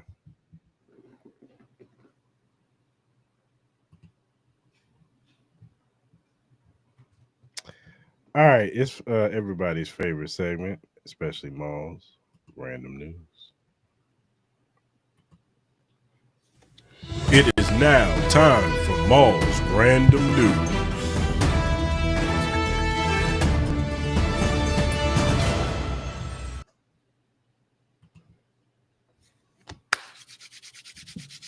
What's up, everybody? Random News here. My favorite part of the show. Chris's favorite part of the week, man. He looks forward to this every time. Also, plus some games. I haven't done a game for him to kind of mess with him. That's coming up on Monday. We got one for him. But anyways, are you ready, sir? Ain't gonna be too long with this one. We got a couple of them, but let's get your opinion on certain things, man. You ready? Let's go. All right, brother. So ML football, they released their top 10 players in the AFC North. I'll read the list. You tell me if you agree or not. Number 1, they got Joe Burrow. Number 2, they got Jamar Chase. Number 3, they got Lamar Jackson. Number 4, they have Myles Garrett. Number 5, they have TJ Watt. 6, Kyle Hamilton. 7, Trey Hendrickson. 8, Cameron Hayward. 9, Denzel Ward. And 10, Jalen Ramsey. Do you agree with the order? Do you not? What's your thoughts? I would put Lamar Jackson number 2. Jamar Chase number 3. Mm-hmm. I think Lamar Jackson should be number 1, but that's just me. That's a preference thing. Like, I love Lamar Jackson, but I'm taking Joe Burrows over Lamar Jackson. Anytime Lamar Jackson been healthy, he's had the better team. I get it, he had the better team overall, but they've been the best team. I think if you give Joe Burrow that type of defense, like, they'll be scared. Yeah. No, yeah, for sure. But you give Lamar Jackson, Jamar Chase, and T. Higgins, like, he'd be scary too. He will. Yeah, it's scary, dog. You know what I mean? And Chase Brown, but he got Derrick Henry now. But all right, man. Next up, ML football, man. They ranked every stadium. I saw that. They got y'all number 1. Yeah. Number 2. That's some I'll bullshit. read it a little quick. So they got number 30, Washington. Number 29, they got the Jets. 28, Bears. 27, Bills. 26, Browns. 25, Tampa Bay. 24, Tennessee. 23, Carolina. 22, Pittsburgh. 21, San Francisco Levi Stadium. Jacksonville TIA Stadium. The Colts Stadium, Lucas Oil Stadium. The Bengals Paycor Stadium. The Baltimore Ravens M&T Stadium. Number 16, they got the Dolphin Stadium, Hard Rock. 15, they have AT&T Stadium. 14, the Cardinals State Farm Stadium. 13, Ford Field. Detroit Lions. 12, New England Patriots, Gillette Stadium. 11, Houston Texans, the NRG Stadium.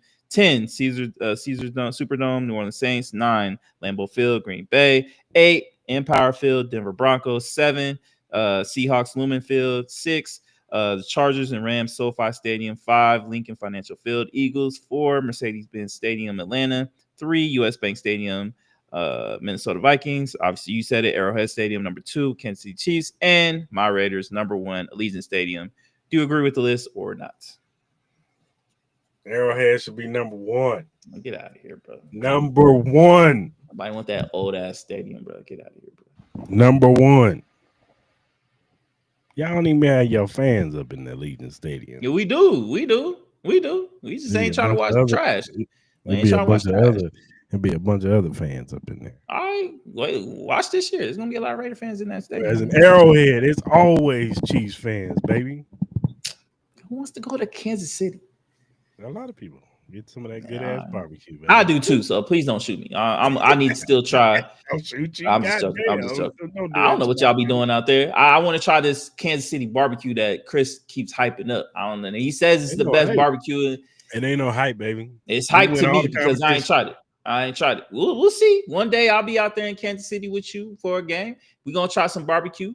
I expect you to show me some proper home cooking, home, time stuff. I want to see all that.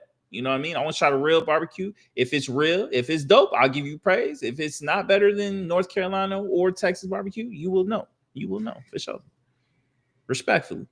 Next up, DC officially announces a Batman/Static Shock Beyond comic series. The first issue is supposed to release November 12th, 2025. What are your thoughts with this new comic book series, man? Are you excited for it? Will you check it out? Just give me the movie, dog. Give me the animated. What movie? Static Shock movie? You want Static Shock movie? That too. Give me the Static Shock movie, and give me the animated series of this, dog. Oh, you want an anime series of this and Static Shock? Right. Like one of them animated movies. You know, DC do them animated movies better than anybody. You still read comics or nah? You don't read comics? I haven't read a comic in so long, brother. Comics. One of the videos in front of me. I look forward to it. If they do actually do like an animated movie, which I think if this is successful, I think I could see it happening. It's gonna be curious to see that kind of like tandem, but we'll see what's up.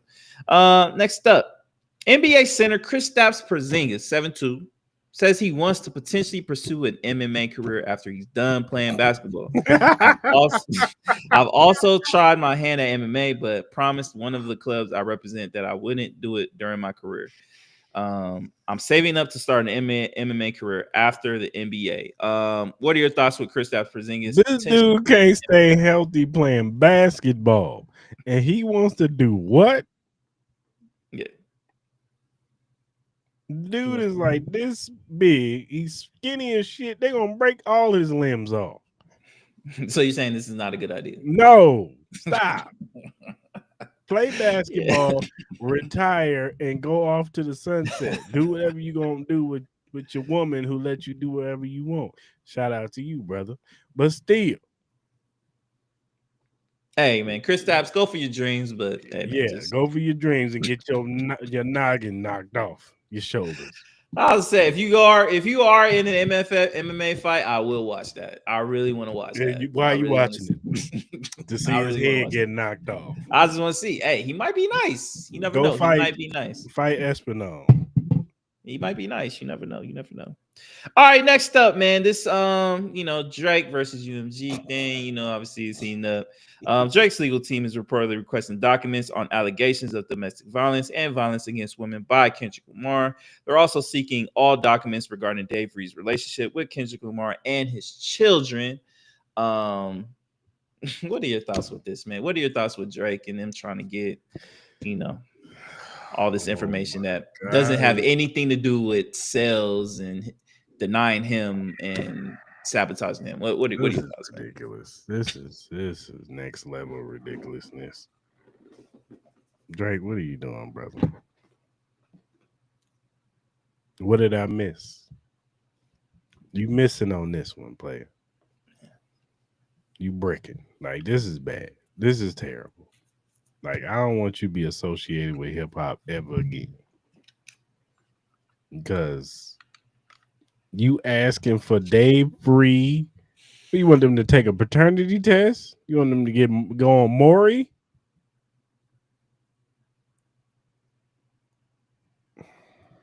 It just has nothing to do with the original lawsuit. It really doesn't. I thought this was about him, being sabotaged for contract purposes. Now you want to bring this in. Who are you to get documentation of Kendrick Lamar and his domestic violence history? That's crazy. That's crazy. Could you imagine? Hey man, I want your domestic violence history. And I don't think them kids are yours. So I want you and your man to take a blood test. That's insane. Man, right, Kendrick, shove them papers right down his throat. Yeah, I don't know what Drake is doing, man. I don't think it's a great look, man. I think Drake at this point, I don't want to hear your mouths. He need to focus on make sure this album is good, because I'm not really a fan of how he's kind of rolling everything out. Like I did mess with the "What Did I Miss" song. I'm not feeling that Central him C and Central C. Yeah, I'm cool on that. Like, get that out of here, bro. Shout out to Joe I'm not really a fan of him going through Aiden Ross, and like it's just I don't know what he's doing. I think he's doing the polar opposite of what the Clips did and how they wrote out their album. He's just doing the complete opposite. That makes no sense.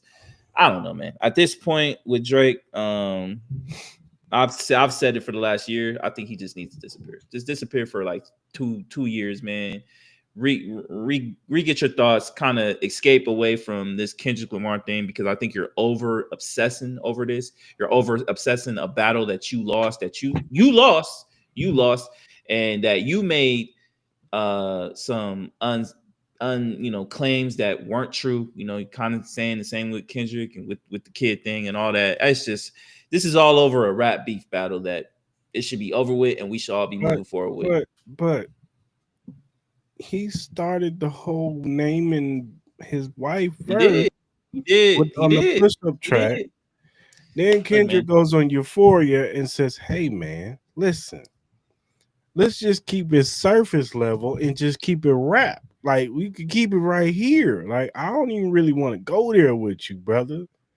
and he doubled down on Family Matters and brought up some domestic violence shit. And then Kendrick steps on that. We'll meet the Grams. We meet the Grams and goes low. Low. And then goes wake up in the morning and he goes even lower and makes a bop out of your pedo stuff. Yeah. And you mad.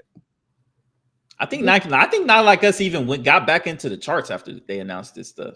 But he is back in the top 100 again, if I'm not mistaken. Like Drake, you started this thing. Yeah. The Pusha T thing should have taught you a lesson, fam. Stop mentioning people's wives, man. Yeah. Trying to act like you did something with their wives when you know you ain't been 100 feet within these women.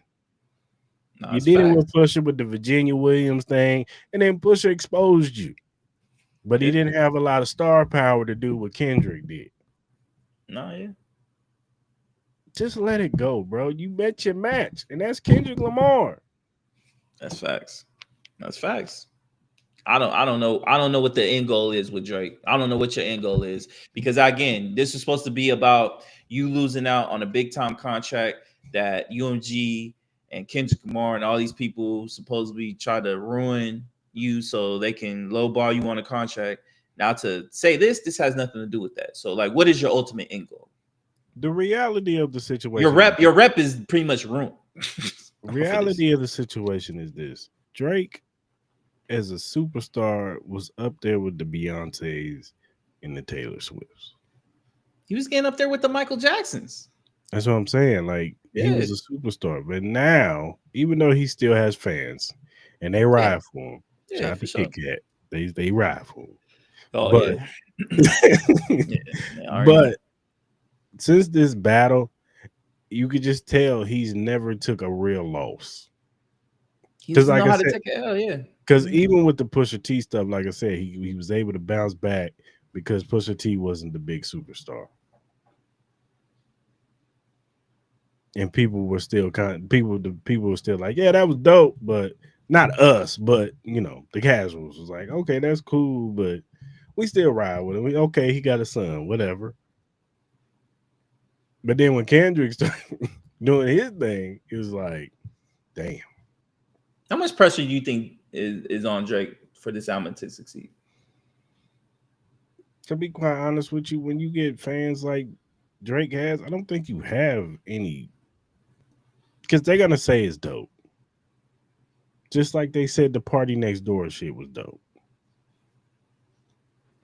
I'm talking about his peers though, like people within the community, not named Drake fans. But most of these dudes was riding with him, especially the dudes on the East Coast. No, Everybody outside of the West Coast, they was riding with Kendrick, and maybe the South, and even dudes from the South was riding with Kendrick. He still got Domingos or Quavo and Offset. He still got 21 Savage.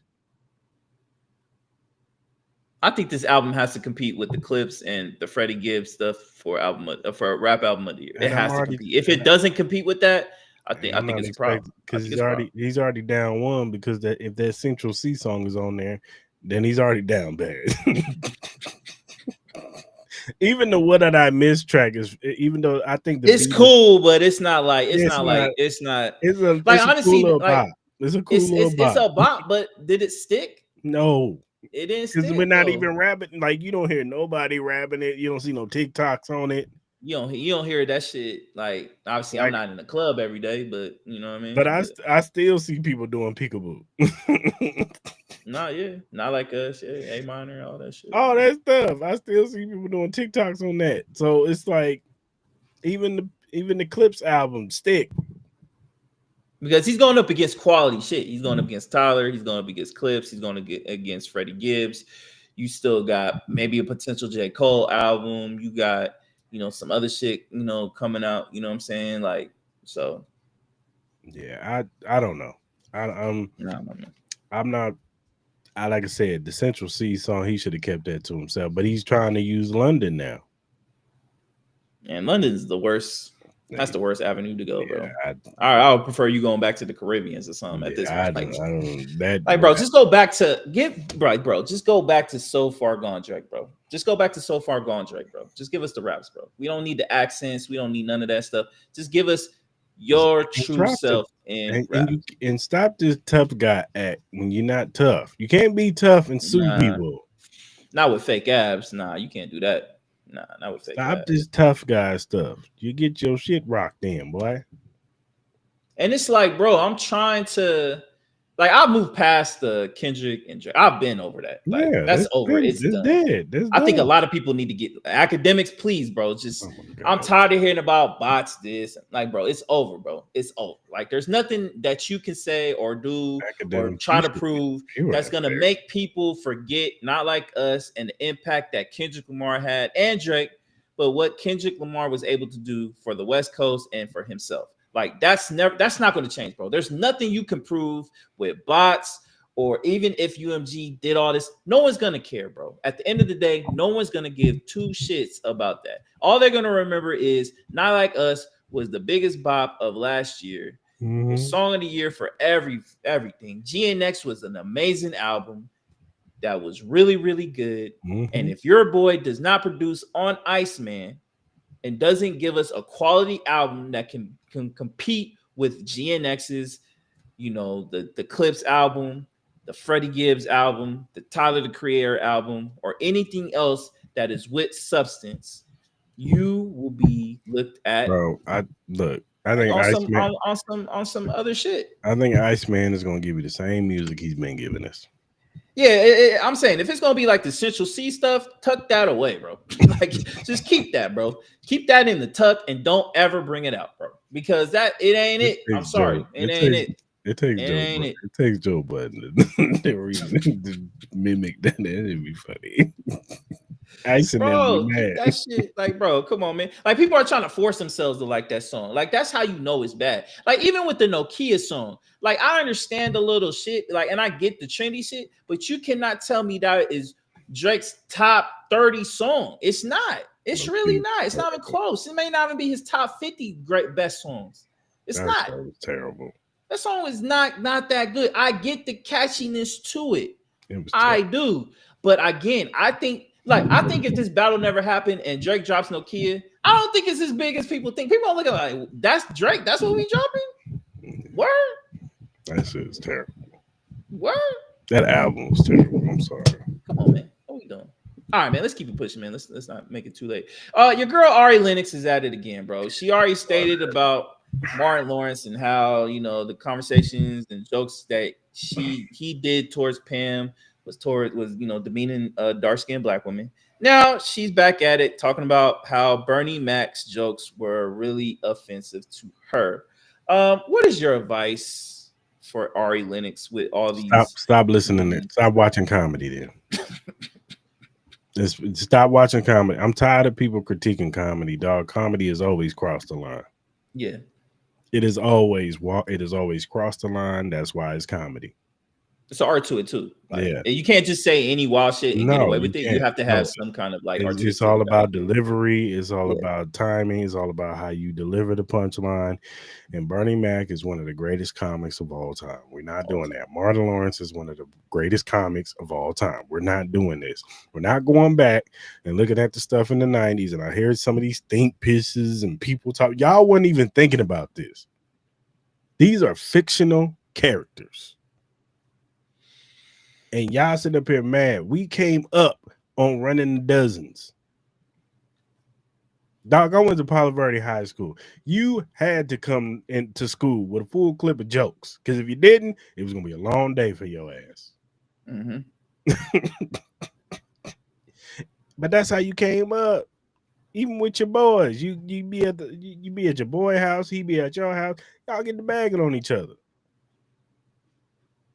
Yeah.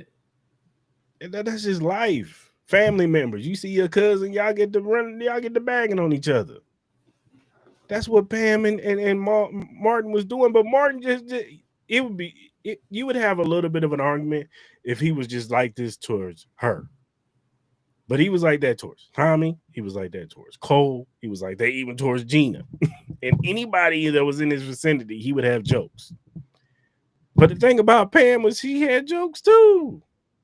So much that in a lot of the jokes that she would get, Martin, he would break character and start laughing. Yeah. She held her own. And She did a great even job. in an interview, she even said, like, no, that a lot of that stuff was improvised. We would just go back and forth because that was our relationship. That's how it was. How many brothers you got your girl and their girlfriend, and y'all got a mutual respect for each other? You don't hate her, but y'all talk shit to each other. Yeah. That's what that is. As far as Ari Lennox go, man, just stop watching comedy, bro. Stop going back to the 90s watching comedy. Find some comedy that's suitable for you. Because you going back, you're attacking a man that's not even alive. And Bernie Mac. You trying to critique Bernie Mac. Like, just let it go, Ari. Drop an album. That's what you need to do. Ari Lennox needs to just listen to her first instinct, which was just stay off the internet. She had it right the first time. Just stay off the internet. Just stay off because you're too sensitive to just deal with it. And if you're too sensitive, that's okay. No one's faulting you for how you feel. But the reality of the situation is sometimes your sensitivity is just. Well, if you're too sensitive, like I said, it's just too sensitive. Watching it. Yeah. If you're too sensitive, don't even try to acknowledge it. Don't even pay attention to it. And again, like comedy is an art. It is personal taste, whether you like it or not. You don't have to like it. If you don't like it, cool. But at the end of the day, not everybody's gonna have the same opinion as you, and don't get no sympathy off of it because you're not. You're just gonna look crazy. Just don't start making think pieces like you trying to Martin was just downgrading black women. Like, that's insane. Do that. We not. I know you never got that feeling during that show. You never did, and it's I think that's one of the issues. I think with comedy, I think people have gotten a little bit too sensitive, and people just don't allow people just to make the jokes, man. And a lot of these artists, they say a lot of stuff, that tiptoes the line, whether it's about black people, white people, Asian people, fat people, whatever the case may be. Sometimes you just gotta learn to be able to laugh at yourself. Sometimes it's okay to do that. It's okay. It's okay. It's all right. It's not the end of the world. All right, man, let's keep it pushing. Crunchyroll is partnering with Delta Airlines to bring over 50,000 episodes and 25,000 hours of anime and films to seatback screens on flights, man. Shout out to Crunchyroll. Shout out to Delta, man. Yeah, man. Does this make you want to fly more Delta, man? I'm already jumping on the Delta bandwagon for my last flight. Okay. Now you adding Crunchyroll? Yeah. Nah, man. Demon Slayer, all kinds of shit on the plane. Hey, that's fire. That's fire. Hey, man, shout out to Delta, shout out to Crunchyroll, man. There's a lot of anime lovers out there, man. So I think that's a smart move. Let's keep pushing real quick. Got a couple more. The legendary John Gruden has interest in coaching in the SEC and could be a possible replacement for Brian Kelly at LSU if he's fired after this season. I know there's a lot of pressure on him. Quote, I'm being honest with you. I do not bullshit either. I want to coach again. I died to coach in the SEC. I would love it. I would effing love it. Gruden on, potentially coaching the SEC. What are your thoughts, man? Do you think Gruden as a college SEC football coach would be successful? And could you potentially see that happen? I don't know. I know he got his case approved to defend himself, so maybe that'll help him out. But I think he'd be a good coach in college. Yeah, he would be. He's a teacher. He loves teaching the game, and I think the players would be attentive to his teaching because he coached at a high level. He's won the Super Bowl. I know he hasn't had the success that he would like to have had when he was with you guys, but I do think in the college level, I think he's a teacher because one thing that we did like when it was draft time was Gruden's QB camp. And so I think that he would get the most out of any QB that comes to his school that he's coaching at. So I don't know if the SEC will take him. I mean, I heard your report about LSU, but I mean, I don't know about LSU, but I can see him coaching somewhere in college. I'll say this. I know he is fighting for his right to be able to coach again and kind of help his reputation. Let's just say this: even if let's say the NFL did leak it, you still wrote those emails. Yeah, you still did. said what you said. You still did what you did. You still had those thoughts. Do I personally think he should be a leader of young men? No, I do not. Especially a head coach. Now, I'm not saying he shouldn't have the opportunity to, make a living for himself. If he can get a coordinator job, that's cool. I'm not going to mind that. But to be the head coach of a prominent SEC football college, no, I don't think he should ever get the opportunity to do that again, especially young black men. I don't think, like you said, what you said in those emails, there's no denying that. No matter whether the NFL leaked it or not, you still typed those words. You still said what you said. You still said stuff about gay people and still said stuff about black people. And it is what it is. So me personally, I don't think he should get the opportunity to be a head coach and a leader of young black men. An offensive coordinator job or something like that, cool. That's fine. Special teams coach, that's cool. But a head coaching job, no. I think there should be no chance in hell. Do I think he ends up getting it? I do, because it's the SEC. And we all know, as long as he can win them a championship and he thinks they can put him in a prominent position, they will hire him. So will I think he's going to get it? Yes. Do I think he should? Absolutely not. I don't think so. I think he lost that privilege. Okay. All right, I got two more. I thought this would be interesting. I was curious. I'm curious to hear what you would say. With no injuries, who has the best NBA career? Number 1, Tracy McGrady. Number 2, Derrick Rose. Number 3, Brandon Roy. Number 4, Yao Ming. Or number 5, Grant Hill. Penny Hardaway. He's not in the top. He's not in those 5, dog. He should be on the 5. Answer the question, bro. Out of those 5, who has the better career? Disrespect to Penny Hardaway, god damn it. Disrespectful. Name those names again. Tracy McGrady, Derrick Rose, Brandon Roy, Yao Ming, and Grant Hill. I probably go Grant Hill because I think he was the better two-way player than all of them. I think he played offensive. I think he was the evolution of what Scottie Pippen was. Yeah. You know what I'm saying? So he could guard all 5 positions. You know what I'm saying? But he could shoot. And he you know what I'm saying? He could post up. He could do it all on offense. So I'd probably say Grant Hill. If I had to choose, I'll say it's Derrick Rose or Brandon Roy. That's me personally. But if you're asking me, it's Penny Hardaway. What are we doing here? I love Penny. But people forget what Brandon Roy was. Brandon Roy was nasty. Brandon was nasty. He was a bucket maker. And Derrick Rose, if he didn't get hurt, if he didn't blow out his knee that one year, I think they win the championship that year. That's just me. And then last but not least, we'll end it with this. Scott Hansen, after the announcement of ESPN kind of owning the rights to Red Zone and all that. He made Scott Hansen did an interview. He says he's open to being the voice of college football Red Zone if ESPN goes that route. What are your thoughts with that? Do you think Scott Hansen should be the voice of college football and the NFL, or do you think they should go another route? No, I wouldn't be mad if Scott Hansen did college football Red Zone.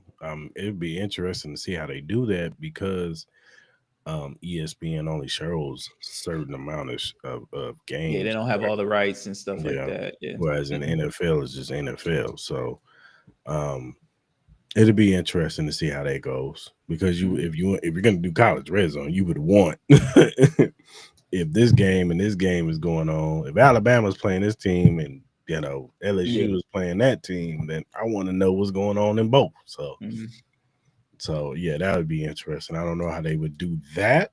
Yeah. Excuse me. And they would have to figure that part out. Yeah. But him as the voice, of course. Yeah, I think if the NCAA can find a way to make it one entity, like one group that kind of handles the whole thing. Yes, they may have other networks but so did the NFL. They got Fox, they got CBS. I'm sure they had to partner with some of that. So I think they could make it work. But again, I think the NCAA and college football needs to work out a lot of stuff before I think that is even capable. NCAA, boy, I tell you. Yeah. No, that's another conversation for another day. Yeah, I think the NFL is bad. Nah, college football is terrible. That's a whole conversation for another day. But Yeah. man, that's it, man. That's it this week, man, for random news, man. So all right, man. Last but not least, do this mock draft, man. let's do it, man. Let's do it. Let's do it.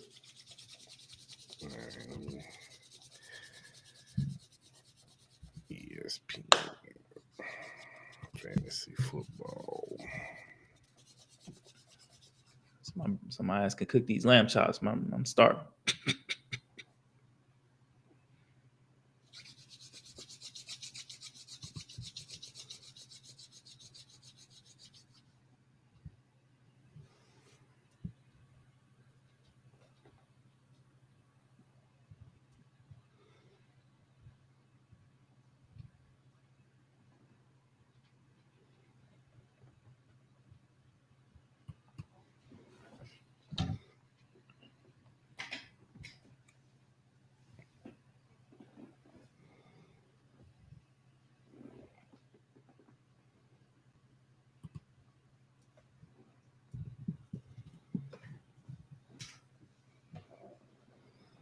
They might not let us do two.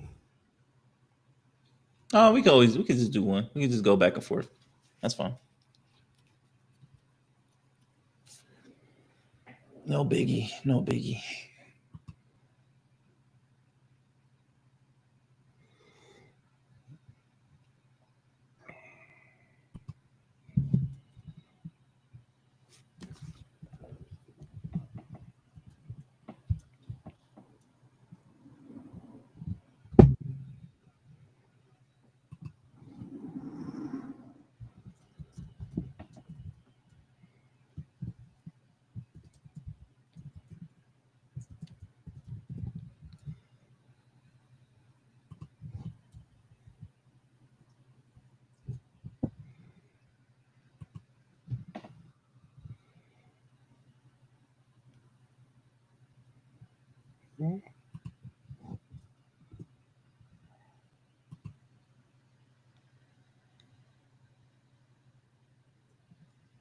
Oh.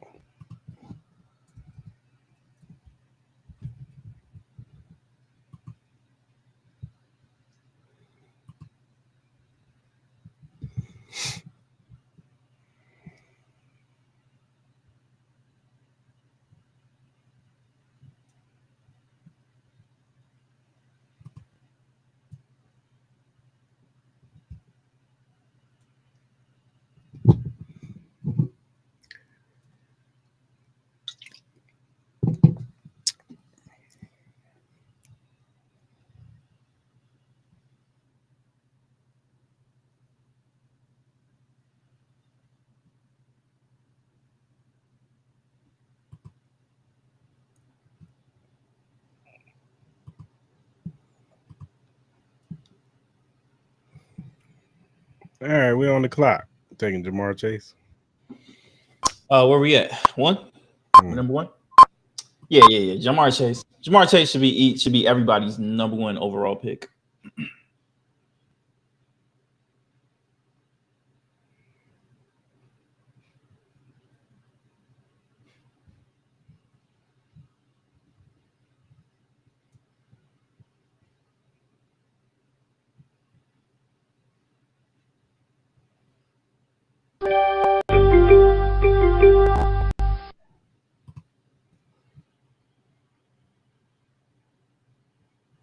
You pick. I picked Jamar Chase. All right. Here, I think it's either between Bucky Irvin or James Cook.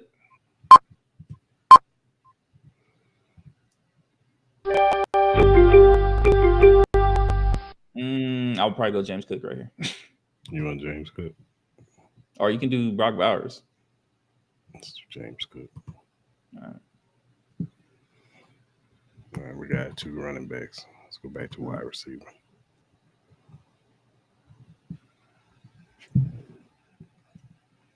I wonder when people are going to start taking quarterbacks. That's when it starts getting really fun. No, somebody took a Josh Allen and Lamar. They did.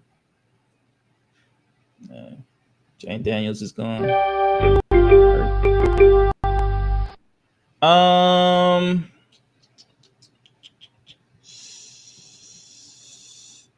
Honestly, out of all these names, I would say Rashid Rice will be the one. I just don't know if he's gonna be playing.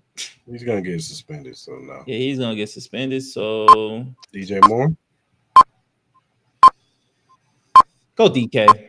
Just go DK. I went DJ Moore because it was counting. Go quarterback. DK. Quarterback. Patrick Mahomes. Yeah, we can do Patty.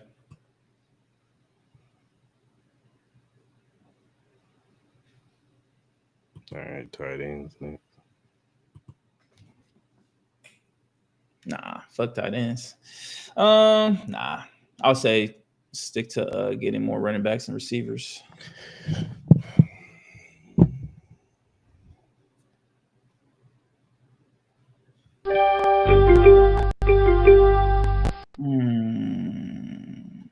David Montgomery.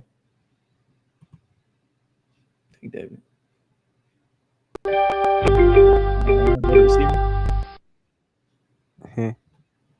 Receivers. Damn. It's a lot of good receivers. I think it's between either Zay or Jamison Williams, me personally. I'll let you choose.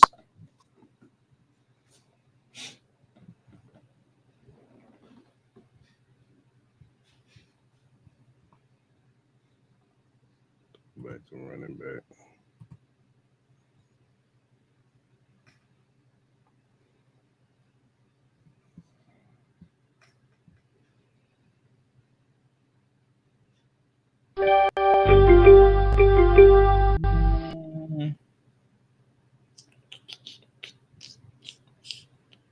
I'll let you choose.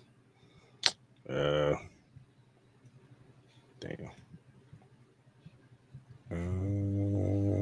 Can go. Sure.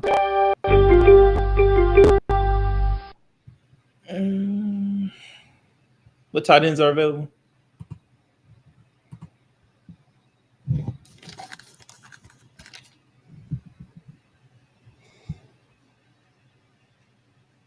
Man, let's go for it. Let's go with my man Tyler Warren. Let's do it.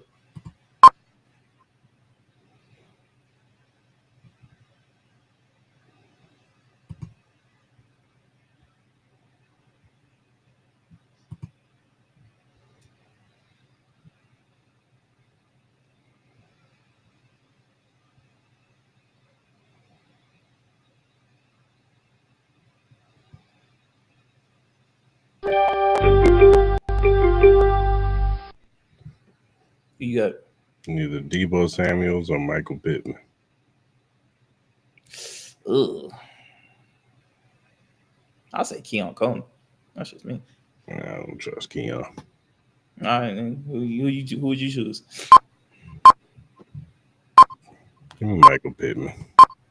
Okay.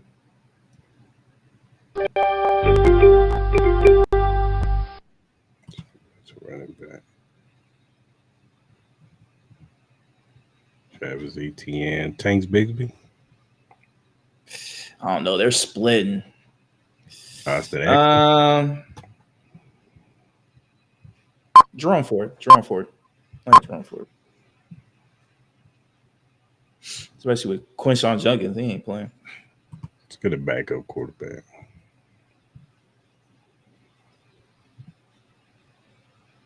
Out of all these, I say CJ. CJ.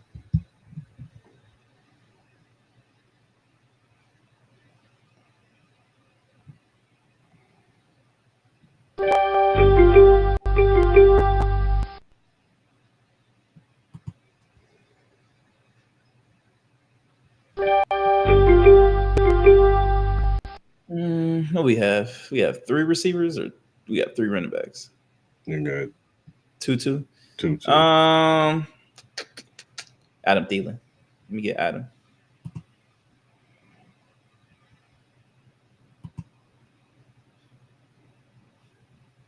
And then low key, I would say reach for Brandon Ayuk when he comes back. Low key. If he's still there.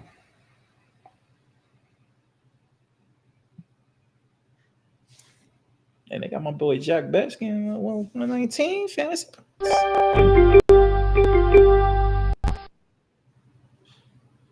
Yeah, Brandon Ayuk got this pick. Yeah, I think that's a steal. Right back to the game. This is a kicker. Defense, Steelers. Go kicker. Go kicker. Defense is like whatever. Where's my man from Jacksonville? They already took him. You can get Cameron the kicker, Dicker, kicker, whatever the fuck his name is. Jake Bates is really good. I'll take Jake.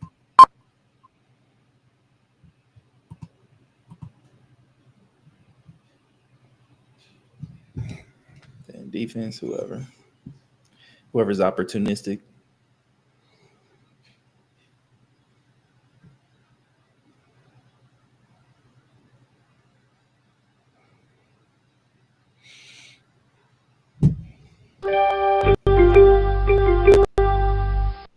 Jets or Giants? I'm gonna go Jets. Got better corners. Yeah. That's not a bad team. Yeah. It's pretty solid. Jamar, Bucky, James, DJ. I'm not mad. Patrick, Montgomery. Like, our running backs are ill. I love the running backs. Scroll down. Who else we get? Zay, Caleb, Tyler. Nah, this team is solid. I ain't even mad. That team is solid. Got some tradability right there too. If you want to try to make some trades, build up the team, I'm not mad. Yeah. I actually like it. For sure, that does it for our mock draft. Yeah, we'll probably do one more before we get to our real one. You know what I mean? So maybe we can set one up where we both can join one at the same time. Yeah.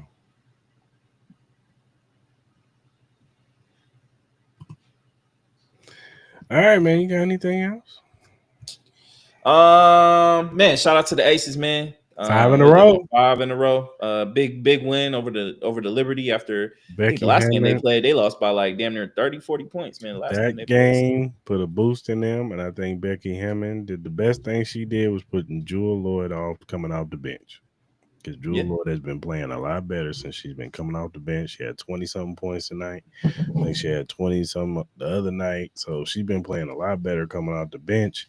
They've been trying to fool with the starting lineup tonight. They went with Dana Evans. I think they're going to stick with that. Asia didn't even have her best night tonight. Yeah, she was off tonight. But in that fourth quarter, she started getting those offensive rebounds, some second chance things, and she was getting fouled a lot. Nalissa Smith was getting fouled a lot too. So that helped them down the stretch. And defense, they was taking the ball away because Jacqueline Jones, man, that girl, Jesus.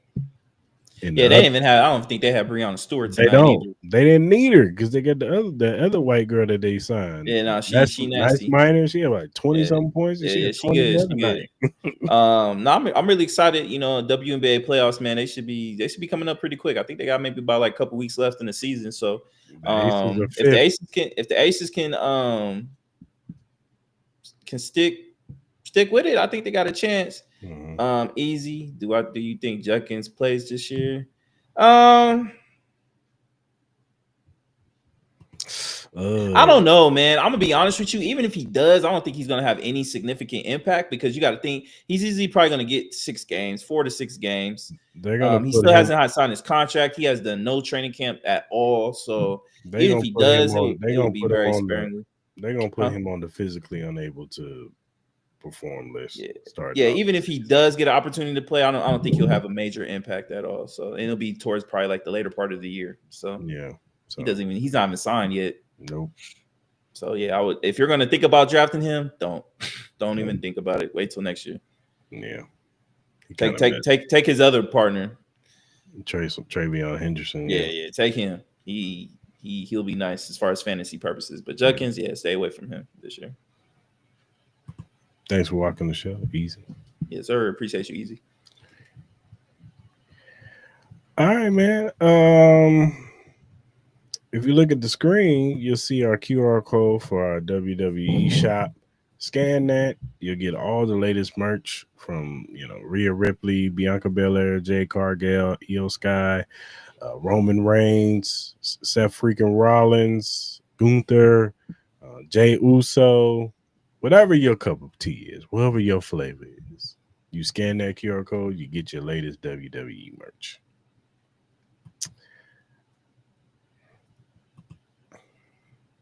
All right. If you want to donate to the Chris Mall podcast, you can donate to our Cash App, Chris Mall Podcast. Whatever you want to donate to us, we will greatly appreciate.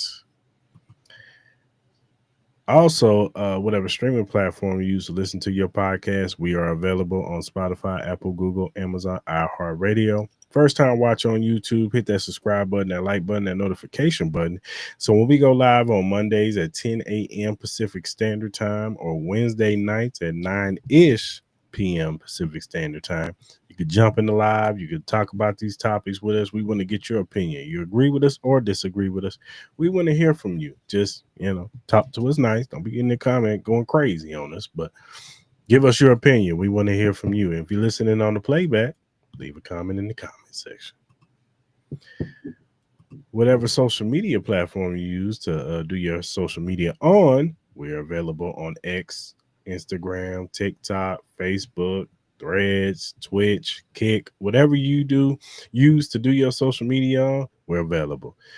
Follow us, we'll follow you back because we're just some regular guys who like to talk sports, music, movies, and all kinds of various other things. So go ahead and tap in with us. If you have critiques or critiques or feedback, or you have a topic or a question that you want us to bring up on the show, and we like said topic, we'll bring it up. We'll shout you out because we want to show love to those who show love to us. So go ahead and hit us up via DM, email, or our mentions.